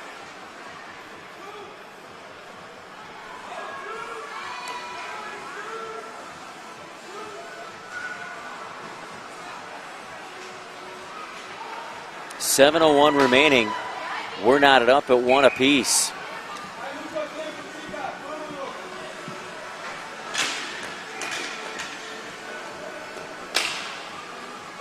The line change caught him, and Kotze took advantage of it. Wazine Kotze ties the game up. The first goal scored by Moya. And that's where we stand right now with 6:40 remaining of the second period. Manyas for Pama. Shot blocked by Rocher to the corner. Rocher fights through stick checks.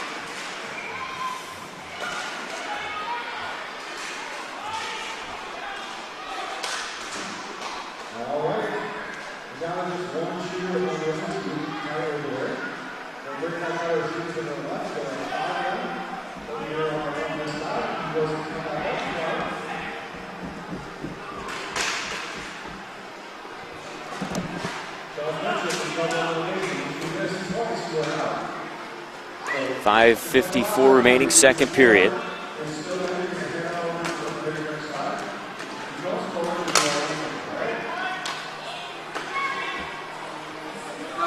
Lopez works it back.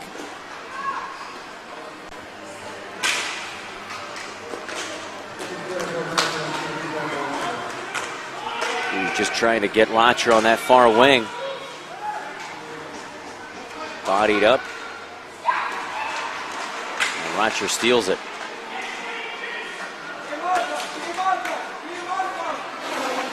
That was actually Piscali on the far wing that generated the steal.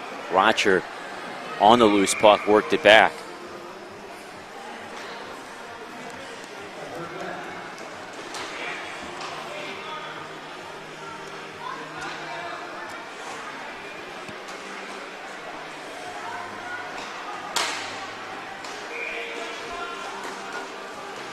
Here's Ace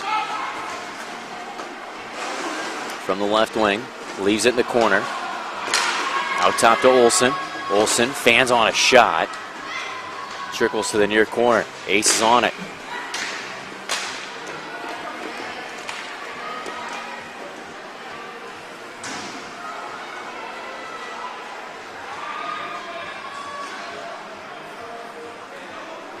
Four minutes, 22 seconds left. Winner of this game will face the winner of the Black Biscuits game and Rinkster Factory.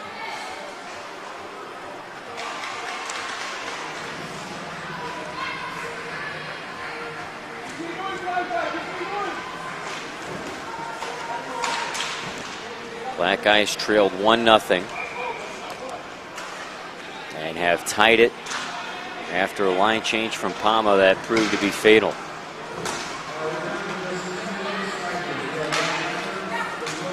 Puck gets turned over right along center. Boyard slams it to the corner. Engaged in a good battle. Pama outnumbers. That gave Black Ice an opportunity to get a line change. Boyard for Pama. Goes back to Lopez.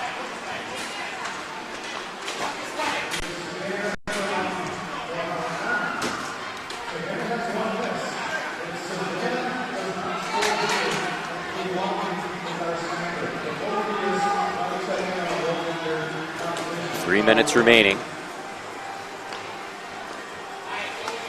Manyas plays it back.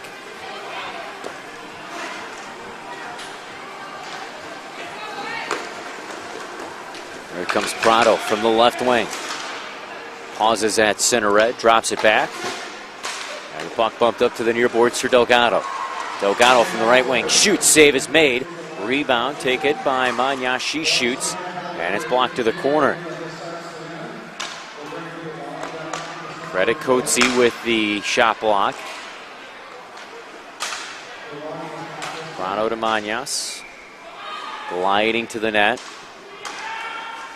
Plays it to Delgado. And now Lopez. Lopez stutter steps around Pascale. Shoots. Ooh, and it redirected wide. Mañas collects. Her shot's blocked.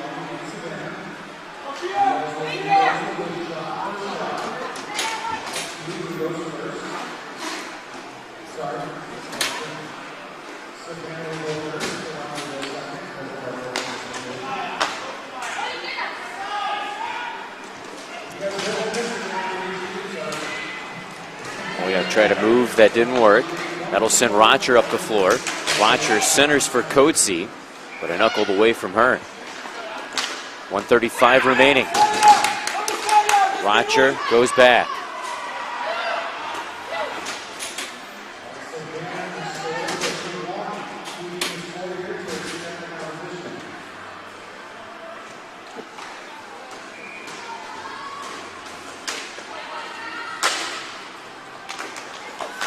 Lopez fights the puck away. She just came off, went right back on.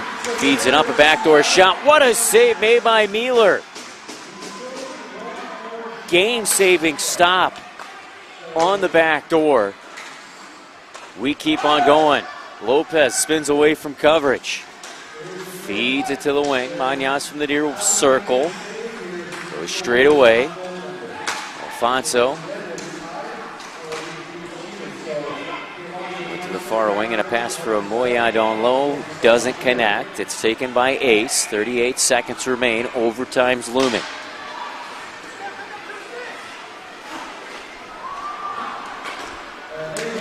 Pama regains control. Mañas tried to fight it down low. Blocked, broken up. Ace's pass is blocked. 20 seconds remaining. Here's Alfonso. Up to Mañas. From the left wing to Lopez. 10 seconds remaining. Lopez goes for the Michigan.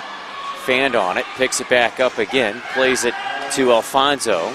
And her shot's blocked. Time expires. We're going to head to overtime. We'll take a breather in return. We'll be back in just a moment. You're watching the Women's Pro semifinals between Black Ice and Pama from the Rink's Irvine Inline.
Next goal wins. Pama and Black Ice Women's Pro semifinals here at NARCh Finals 2026 from the Rink's Irvine Inline. Pama in their grays, Black Ice in their blues. Pama with possession off the faceoff. Alfonso takes the right wing. She carries it, centers it, a one-timer and a save made. Mueller comes up with another big save. That's two here in the past 2 minutes of hockey.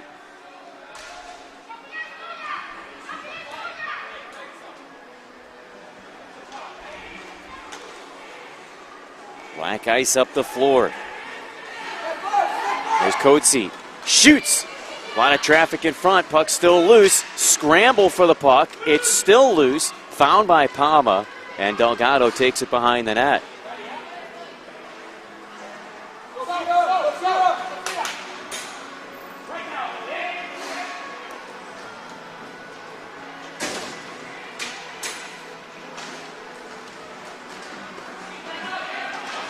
Alfonso, right wing side. They got a 3-on-2. Manyas, high slot, shoots, scores! Game over, Pama wins. They'll move on to the finals and await their opponent. Heck of a game by Mueller. She had 2 big stops in net for Black Ice. 1 to close out regulation, 1 to open up overtime, but couldn't stop that one. And it's a game-winning goal for Pama to head on. Job well done by Black Ice, too. We'll take a break. We'll have our other semifinal game coming up next. You're watching the NARCh Finals 2026 from the Rinkster Irvine Inline.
All right, folks, I'm back and better than ever. Jeremy Ellis here, joining everyone watching at home, abroad, in a tavern, at the gym, wherever the case may be.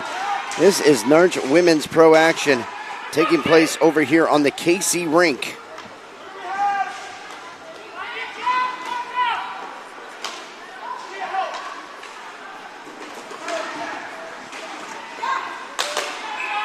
There's a shot right on. The first chance goes by the way of the Bandits. So we have the Rinkster Rats versus the Black Biscuit Bandits here.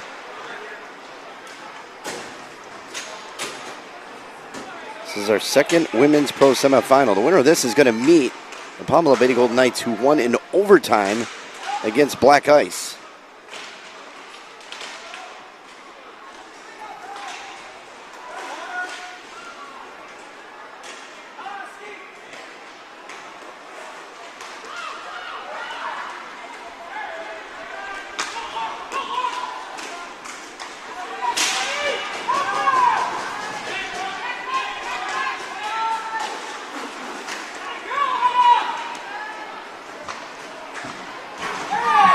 There's going to be our first penalty of the game, as we've got a jamboree, if you will, over there along the wall, and it's going to go against the Bandits. And so right away, the Rats are going to be on a power play here in this one in our pro semifinal.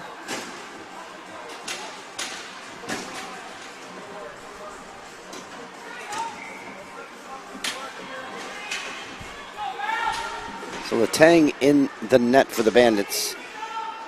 Savoy, the goaltender for the Rats.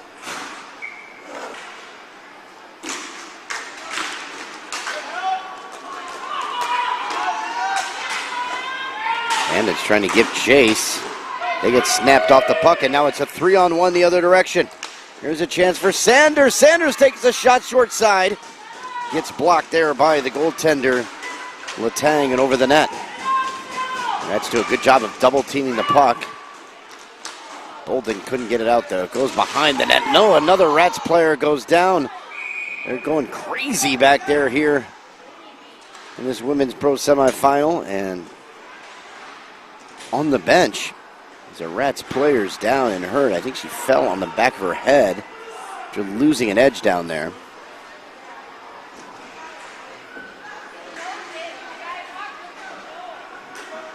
Looks like she's going to be okay. Assuming they'll make her change since play was stopped for her. Let's see if the officials do that. So the faceoff will come outside the zone. They are going to do that.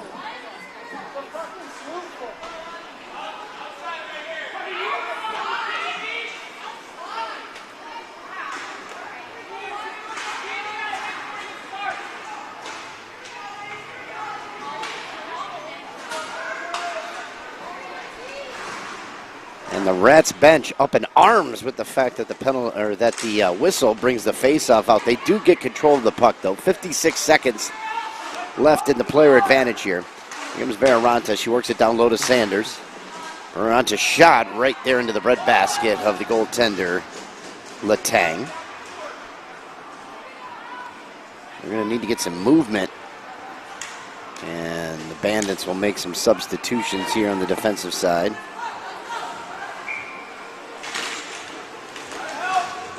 And the Bandits able to shove that down the rink. Rust and Bolden were the two players that came back out on the floor. Long pass up ahead. There's a chance. That one gets steered to the corner. Puck slapped back there, and it comes all the way back to Allison Era. Era steps into a shot. That's blocked by Rust. Sanders on it to Veraranta. Down low to Sanders. Back up top to Laura. Firing a shot. That one goes wide of the net. Era over to Veraranta. Shot right on. Rebounds right there, and it's gobbled up by Letang. 3 seconds left in the power play here for the Rats.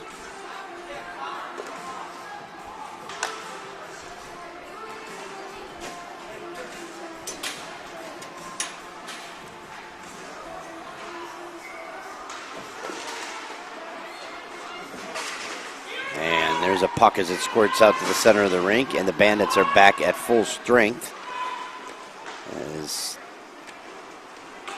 Peterson comes out of the box. There's a chance now for the Rats. Stepping into a shot, another nice save there by Letang.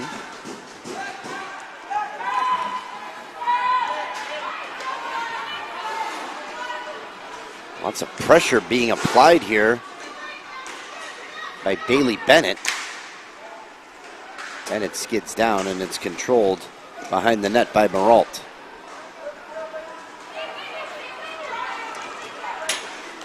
Maralt trying to control a rolling puck. Sanders all over her. Sanders tried to center it.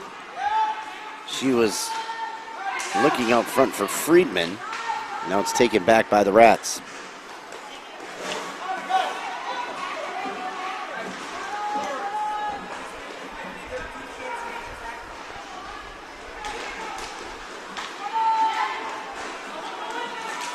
There's a steal right there. Now the puck is stolen back. Paredes had it for a second. 11 minutes remaining here in this first half. Here come the Rats trying to push it up ahead. Centering pass gets knocked away. They bang away at the corner, and now it's taken away on the sidewall by the Bandits, but a bad pass there by Kedra.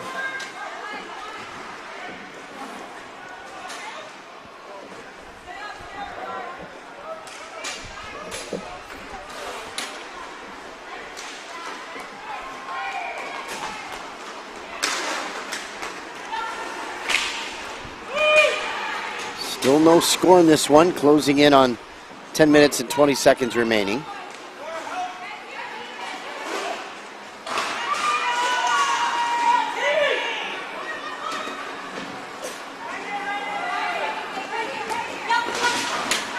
Trying to get it out. The numbers continue to increase here on the live stream.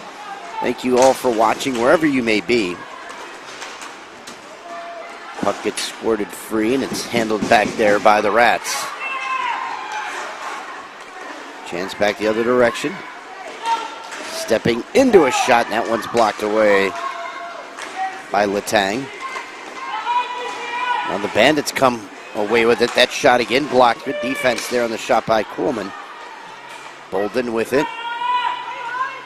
Bolden trying to get free from Paredes. Bolden skates into a double team, loses the puck. Ripped away, nice little toe drag, walking right in, passing it over, and Paredes couldn't get a stick on it. There's a glove laying at the center of the floor. It's wheeled over by a couple players right now. Both teams making changes as it slows down momentarily. Fast-paced, scoreless game. Now Sanders got behind the defense. Sanders tried to go upstairs, and Letang sitting here calling her Sanders. That's her maiden name, Kraft. Get so used to it. Apologies to the Kraft family there.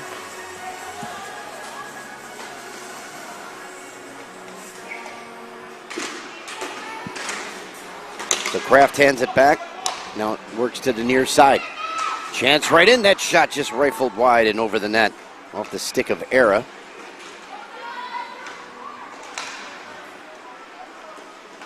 Here's Allison. Allison, last one back. Takes one that just goes wide of the net. Kraft can't handle it. Back into the corner. And the Bandits have it there.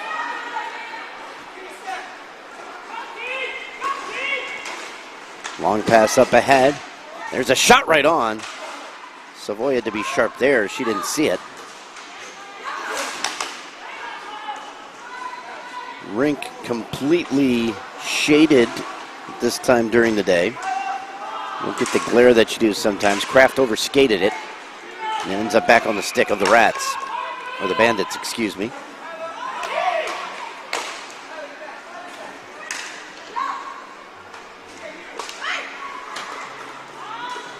Little mishandle up top, and it goes into the corner. And Era jumps on it. Now for the Rats. Chance back the other direction now.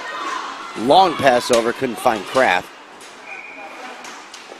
Kraft rings it all the way around the boards and back into the rat zone.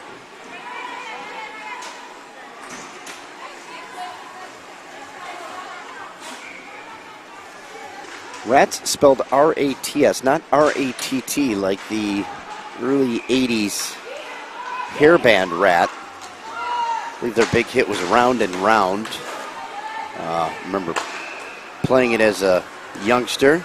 I think I did have the cassette. There's a shot that goes wide of the net. I'm certain there's some fellow rat fans that are out there. You know, I'd say my two favorite hair bands from that era would be Rat and Quiet Riot.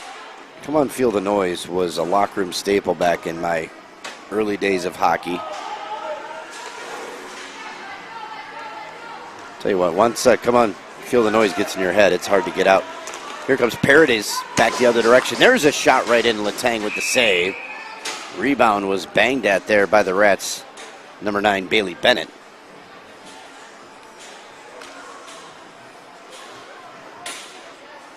Who was your favorite 1980s hair band?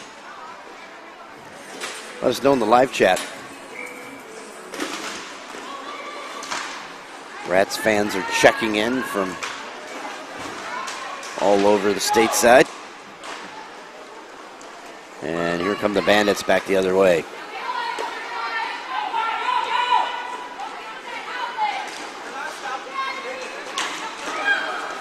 Both teams in their color rush uniforms. Purple pants, purple jerseys. White jerseys, white pants. It's like a Thursday night football game here. Same type of intensity as well as Kraft steps right in. Tried to thread the needle and it gets blocked there. Nice little move, poked away. Good defense there by the Bandits. Wagner still giving chase, and now twisting away was Drawer. Drawer's long pass up ahead.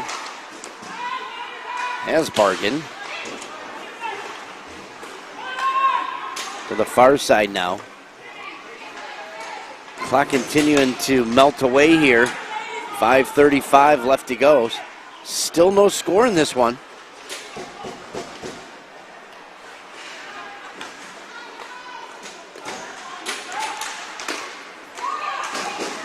We have one half of the Women's Pro Final set. That's the Pama Labeda Golden Knights. They won in overtime against Black Ice. We're down to 4 teams in the men's division after the quarterfinals. So we'll have those semifinals coming up here shortly. Oh, a player goes down. And it's back the other way now for the Bandits. Stepping into a shot. That one just missing high and wide of the net off the stick of Kedra. Bolden trying to get the puck in the corner. Bolden twisting a shot, deflected and just missed.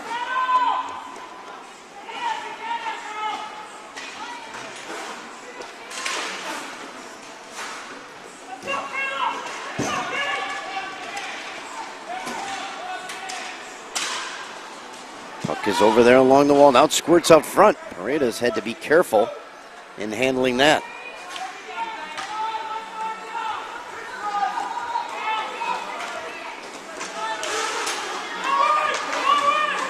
There's a turnover.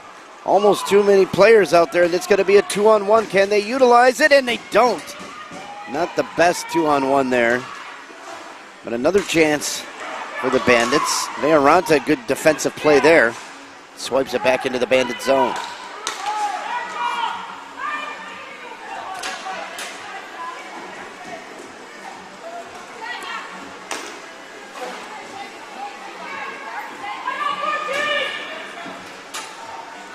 Rats players calling out their defensive assignments. I'll tell you, the level of communication in women's pro is substantial.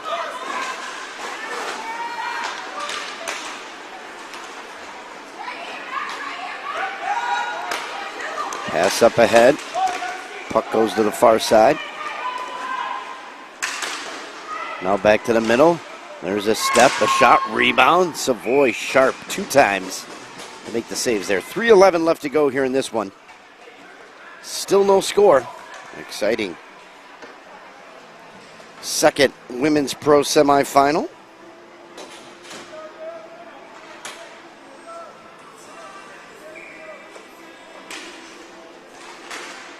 +375 people watching this game, as well as the hundreds that are here inside the rink enjoying this NARCh Women's Pro action. Great addition to the docket, the NARCh Women's Pro division, really showcasing the best of the best in this sport. It's a long time coming, and they're here and they are playing for the dollars.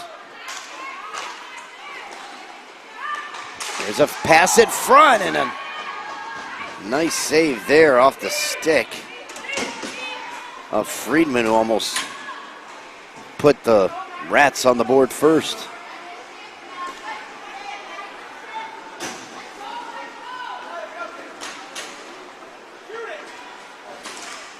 There's a shot that goes wide of the net. Comes right back onto the stick of Hasbargen. She gets ran over. Puck going back the other direction now for the Bandits. Stepping into a shot. That one goes wide. Trying to chase after a rebound. And Kraft has it back the other direction. Kraft with that speed. Stepping into a shot. Deflects wide of the net. Kraft picks up her own rebound. Twists one towards the goal. And Letang makes the save there.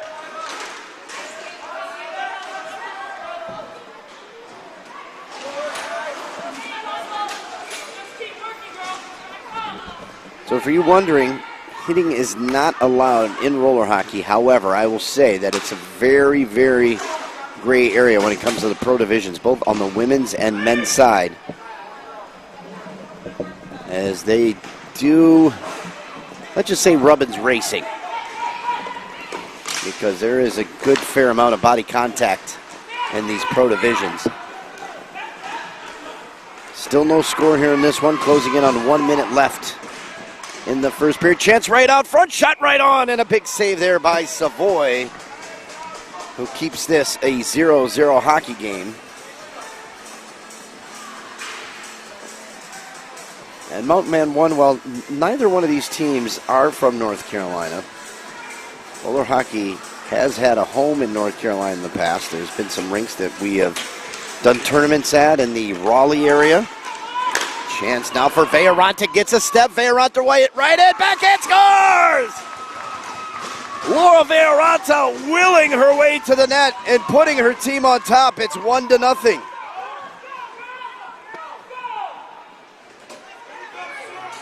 Unbelievable goal by number 6. Look at the body control and going to the backhand and scoring.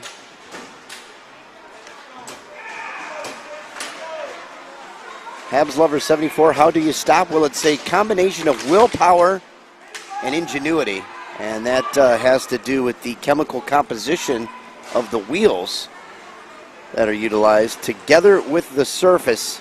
You can hockey stop. It's not the easiest thing to do, but these players do it quite well. 30 seconds left to go in the period. And it's always kind of a backbreaker when you allow a goal in the last minute of a period. That's exactly what the Bandits have done. They're going to try to hold on and not allow any more. Maybe even get an equalizer. There's a puck that's slapped back into the corner with 15 seconds left. Bolden on it. Bolden slimed it up the wall. Here they go back the other way, trying to get some last second. Oh, Kraft with the pickpocket.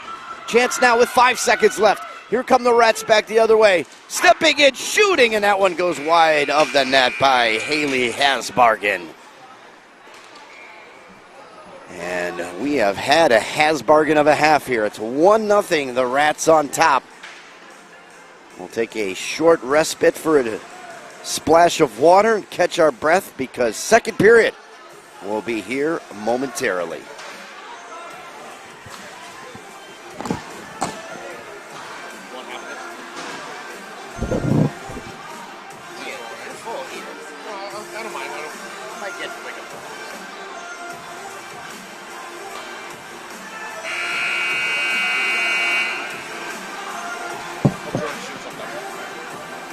That's why I didn't start talking to you.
All right, Jeremy Ellis back here for live action from the rinks in Irvine, California. We are here on the Quarry Rink for our second of 2 semifinals in the Women's Pro Division. And there's a chance, and that goes right off the crossbar. Bouncing puck right in front of the net, and it's finally corralled by Paradis of the Rats. Rats on top of this one, 1-0.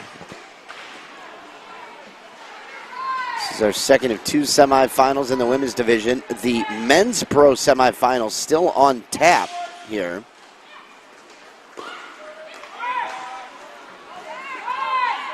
Will be taking place later today from the Quarry Rink here at the 2026 NARCh Finals. That's kind of like our pre-dinner drinks. The nightcap, the martini, if you will be later on tonight, the NARCh Pro Division. Tanner Gates sends it back to Paradis. Paradis long pass up ahead. She was trying to make the connection with Daniela Dror. Fed up the wall. Now back the other way. Chance right in. Savoy has to make a blocker save there, and it's swiped to the corner, and we've got some movement by the Rats. Here comes Kraft. Kraft trying to go wide. Kraft goes around a defenseman through the wickets and scores! What a beautiful goal by Kyla Kraft! She got a step, she got space, and puts it home, and it's 2-0 Rats. And I'm joined by Alex Morrison, and Alex, you are just in time to see a highlight reel goal. And oh my goodness, I can only imagine your thoughts. Well, Jeremy, we got to see Kyla working her way down the right side, and all of a sudden just turn on the jets. Beat the player down low, and was able to make that little move just to open up the 5-hole.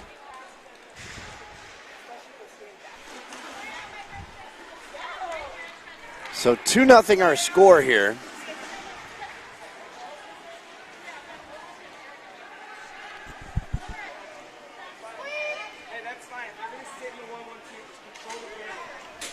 And Alex, I mean, a 2-0 lead like this, that's got to spell doom for the Bandits. Well, this is not a team that has a ton of offense. They are very defensively capable. So we'll have to see how they change their game plan, are able to create some scoring opportunities for themselves. They battle for it along the wall. Trying to get possession of it in their own zone. Finally, the Bandits do. Chipped up. And here comes the Bandits' Coleman. Coleman's shot gets blocked. Jeremy, I think what's going to need to happen here in these 2-on-2 situations is one of the Bandits' D is going to need to jump up and into the play to help create an odd man situation. Yeah, they're going to have to do something here at this point. Chloe just doing some damage over there in the corner. And here we come back the other way with the Rats on attack. That's the one thing we've seen about this Rats team, Alex. It's like Rats in real life. They attack in packs. Well, I'm not super familiar with rodents, Jeremy, but this group of Rats that we see out on the floor is very capable. Alex, I figured you may have some familiarity as a former restaurateur. Rats have, I mean, I watch Ratatouille. It seems to me that rats are present in every eating establishment. Well, you know what, Jeremy? I was lucky enough. We made sure we had a clean establishment, no rats or no insects of any kind that we had any issues with. Oh, that's great. The one thing you didn't have was any mustard, but there's a chance back the other direction. Well, it's a mean thing to do, but right now the mean thing is that the Rats are controlling this game, and they have Black Biscuit on their heels. That they do. Tell you what, mustard would show up on those white uniforms if they had it. I'm not sure if you can notice a mustard spill on that Bandits purple. No, I think the good news with the Bandits uniforms is they can handle just about anything. I think we all know purple and yellow do go together. Yeah, I think there's a championship organization. And actually in ice hockey, there was this thing called the Miracle on Manchester that involved a purple and yellow team. Yeah, I believe those were the Kings. Oh, correct. Excellent. speaking of kings, we've got queens out here right now, and they are doing battle, and right now the queens to be could perhaps be this Rats team. Well, a pass out front, that one gets blocked. This game was set up to be that chess match like we saw yesterday when these teams faced each other. Here's Paredes, who just steamrolled the defender who was looking to line her up. Well, Alex, you missed a barn burner overtime win for the Golden Knights against Black Ice. Jeremy, I was lucky enough to see it on the live stream, hear the fabulous commentary that was taking place, and I felt like I was part of the action. Yeah, that's what tends to happen here on the live stream. It's almost 4D. Shot right on, and that one goes back the other direction. Here's a chance for the Rats. Laura Vearanta, she's got 1 goal in this hockey game. The 2 big guns, Kraft and Vearanta. Savoy comes up with another save. She hasn't had much, but she's been sharp. The Bandits player just giving the business to one of the Rats down there. Bodies all over the deck. And a chance back the other direction. Here's a shot, scores! Bailey Bennett, ladies and gentlemen, makes it 3-0 Rats. And oh my gosh, the Bandits are going to need a timeout and a tetanus shot, and they've called the first. Yeah, and I think the biggest problem we ran into here wasn't so much as the Rats doing anything dangerous as much as the Bandits a mess defensively. You had Blake Bolden over on the left side pointing to her D partner to pick up a player. That player crossed. They never really switched back, and they gave way too much time and space to the Rats, backed almost all the way into the crease. And when you have excellent snipers the way that the Rats do, there's just no way that that's going to be stopped, right? Well, the Bandits are going to have to regroup during this timeout. 9:35 left to go. We know they're not a high-scoring team, Alex, so down 3-0. They're going to have to get this next one for sure. Yeah, and I think it's going to actually have to come on the back of their captain and their deed, Blake Bolden. I think she's really going to need to join in, be part of the offense. We actually saw it here at the beginning of this half where she ringed one off the crossbar. And hopefully they're able to put something together to make this a hockey game again. Well, Blake Bolden, anytime score is plus 275. Make sure you log in and pick anytime you want to look at your anytime scores. Well, I will tell you that Jolie Savoy in net for Rinkster is going to be able to handle those long shots. She is really a stalwart in net. She's just fantastic. The way to get to her is to get some movement, get her moving side to side, and that's where she can get into a little bit of trouble. Well, we all know about the Savoy special. Alex looks at me a little bit. I actually don't know, Jeremy. A little bit perplexed. The Savoy special, I figured you would know that. That was the bat given to Roy Hobbs. Ah, yes. When Wonder Boy broke. And the Savoy special proved to be a worthy club for Mr. Roy Hobbs in the natural. Yeah, I thought you'd be all over it. A little bit disappointed, to be quite honest. Puck goes out in front, squirts free. Jeremy, I will say that my movie prowess isn't quite where it should be. It looks like there's a pretty, what I'd call, weak penalty behind the play given to Black Biscuit. Wow, and that one is going to hurt. They're calling unsportsmanlike conduct? Ah, well, you know, you say a weak penalty.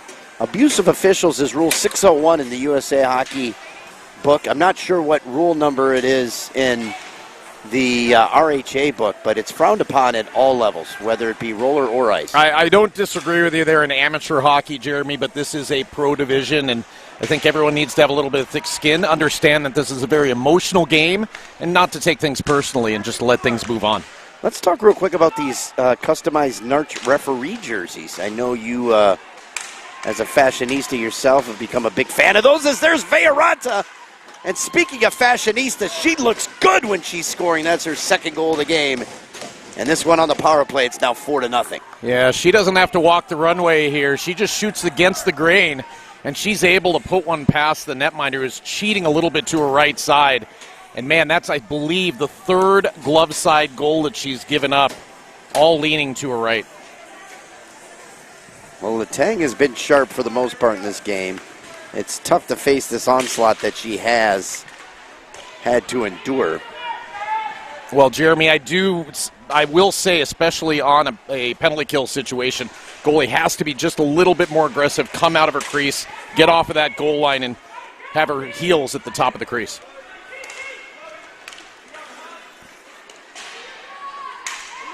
So that shot by Vearanta, her second goal of the game, makes it 4-0. You got big players making big plays. Well, Jeremy, Rinkster is playing a pretty tight man coverage here, which I'm a little surprised at because plays exactly like this can happen where you get an odd man advantage and a 3-on-2 going down the rink. I'm not sure if you can provide any insight here, but I have not seen a couple players enter the floor for the Rats, and that includes Yokoyama as well as DeMint.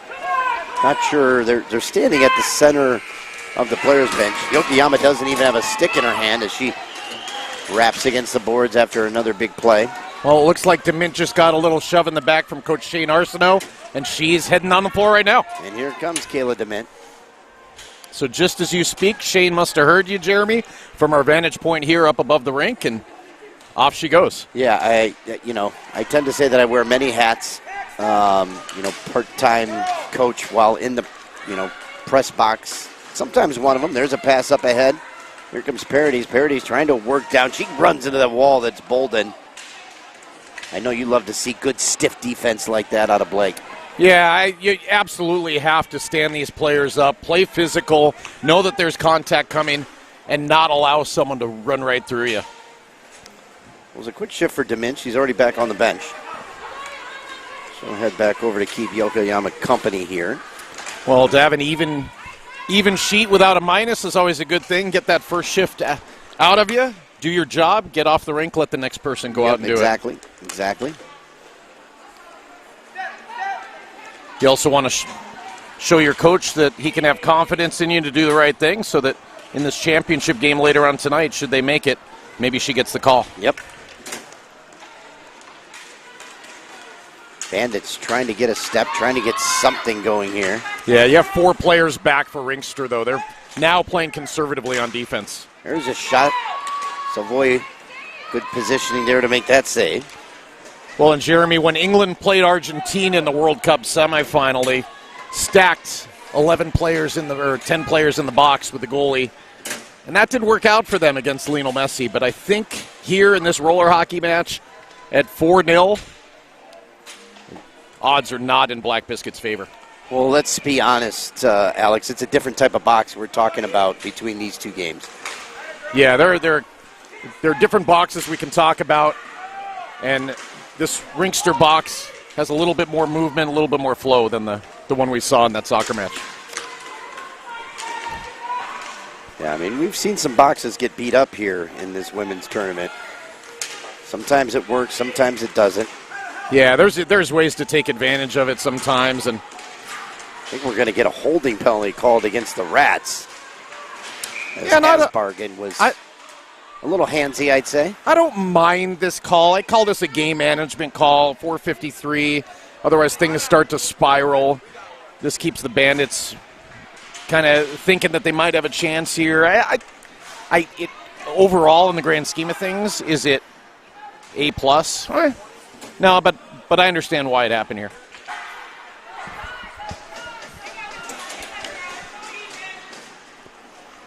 Well, let's see if the Natalie-clad Black Biscuit Bandits can get on the board here. I'm actually looking at what Rinkster's put out on the floor, and I'm interested because it seems like this is just an unusual set of 3 penalty killers here. Well, that puck was stuck in the Allison era down there. Here comes Blake Bolden letting go one of those howitzers. Gets deflected up and over the net. Well, I think this is what they're looking for. They're looking for Blake to be the shooter up top with the screen in front. There's a one-timer that rifles wide of the net. This is one of those where if you shoot the puck short side and you miss, that's going to rim out right to that top of the point, the top of the diamond. Bolden's shot, that had a little bit of an English on it. I think she went to the slider there. A sweep, it looked like a sweeper to me, Jeremy. Yep, could be. Had a lot of break. Player is down there for the Rats. I believe that's Era.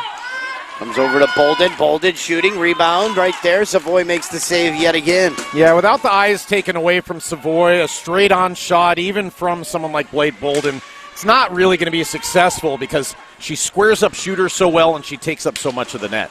Parity is proven to be a pest here on the penalty kill for the Rats.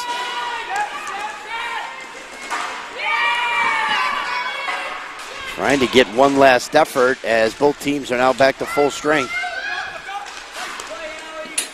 Long pass up ahead to Hasbargen, trying to get a step. Puck is knocked free from the corner. Oh, Hasbargen takes a ride into the wall.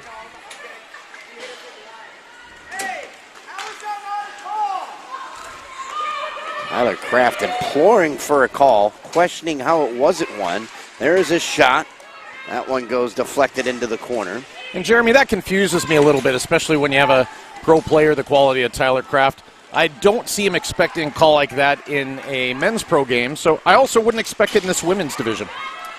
Well, I think he's just, doing his job as a coach to try to work the officials just a bit. Kraft trying to go around the net using her speed.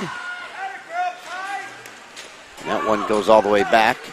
Getting a stamp of approval from her husband, Tyler, the coach. It's always good to keep things smooth at home to get that stamp of approval. You don't want any discontent there in the family situation. Now, Alex, I know you're married. Could you imagine coaching your wife and being on the bench for her athletic endeavors? I could say the chances of that ever happening would be somewhere between slim and none, and I think Slim just left town. Puck battled for on the wall. That's DeMint. And she's great in positions like this to kind of come in and muck it up just a little bit. Yeah, she will. She'll lock it down. She'll make sure her body's in the way. She has no problem sacrificing. And then just like before, it gets right off and lets someone come out and finish the job. Friedman spins away. Makes a pass. Oh, wow. Bodies almost just collided at full speed there. They are really starting to get physical out here, and I'm not talking about an Olivia Newton-John video. Stick gets broken there. We're going to get a call against the Bandits as a twig just literally chopped right in half as if Bruce Lee took a stab at it. Yeah, that looked like, is that Reagan Rust over there? She was playing physical. Remember, if you were watching the playoff game, she's a alumni of Boston University, was a captain there, also one of the assistant coaches, and She will get into it if she has to. Mac Williams had her stick broken. Not happy. Well, we talked about the Savoy special. It's time to find her Savoy special. Sure is. There's a step as Veoranta could see that short side. You could see it from here, Alex. It's nice to be kind of in the batter's eye, if you will, up here. Well, and especially for Laura here. We're at that perfect angle to see exactly what she's seeing. And there are some holes. Puck goes down, and speaking of holes, there's one upstairs. The roof is leaking because that one on the power play goes up top, and it's now 5-0. What a shot to the upper confines of the net. Jeremy, and that was Hasbargen. Yeah, and Jeremy, that hole was probably about 7 inches wide, right? There was not a lot to shoot at, and that's why she threw it up top shelf, and man, that was pinpoint, laser accuracy. What's the best way to gauge something like 7 inches? Well, if I'm really thinking about it, and I was to look at a ruler, it would be about 7/12 the length of that ruler, Jeremy. Yeah. I was just thinking if there's any thing that you can equate to what 7 inches is. Yeah, like I said, that ruler is usually what I have in my mind. Or my foot's about 12 inches, so about 7/12 of my foot. Okay. Like I look at my iPhone, which is a Max. It's an older version, but what is this? Probably about 5 inches, you'd say? I'd say 4.5, 5 inches. Yeah. With the cover. Now, if we're talking about 9 inches, then we're talking about 3/4 of the ruler. Yeah, I'm typically not a 3/4 guy. Yeah. I know that about you. Friedman with the puck behind the net.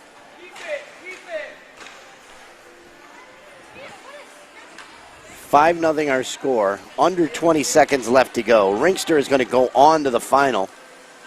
Well, and this play is the Pama Labeda Golden Knights. This is a little demoralizing for Black Biscuit to not just to lose the game, but to have it happen in this fashion. They played last night with a 0-0 tie, and this is not the way they want to end their tournament.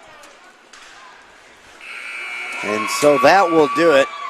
The Bandits shut out here by a final score of 5-0. And on to the championship will go the Rinkster Rats. They will face the Pama Labeda Golden Knights later on today. Let's get you that scheduled start time of that game, the Women's Pro Final that's going to be taking place. Jeremy, I believe it's 7 p.m. here on the Quarry Rink. Take a look. And you are correct, sir. 7 p.m. scheduled start time. Now, give or take 7 p.m. because we know, tendency during a big championship day like this, games could be on schedule, slightly off kilter just a bit. That'll be immediately followed with a scheduled start time yet again of the NARCh Pro Final at 7:45. Absolutely. And Jeremy, I do have one correction that I'm going to make for you. Sorry, I didn't want to do it in the moment, but that power play goal that was scored by 93 for Rinkster is Tia Stoddard. Ah, you know that. Fastest player on the floor, and obviously a heck of a snipe right there. Yeah, and I have Haley Hasbargen down. I always thought that looked like Tia Stoddard. The one thing that's unfortunate is that on the game sheet, it does list Haley Hasbargen. I'm not even sure if Haley Hasbargen is here, and if she is, great, and apologies to both Tia and Haley. But it does help from our vantage point. Tia's down here right in front of us. I watched her skate by, and I said, I know who that is, and that sure was Tia Stoddard. Well, there you go. We'd like to thank all of our listeners that have been watching this game. We've got NARCh Pro semifinals coming up here in just a bit. The little guys are going to take the floor. We'll take a break, and we'll be back for more exciting NARCh Pro action, both on the men's and women's side here at the 2026 finals. For my good friend Alex Morrison, I'm Jeremy Ellis. Thanks to all of you for watching and being a part of our live stream. See you in a bit.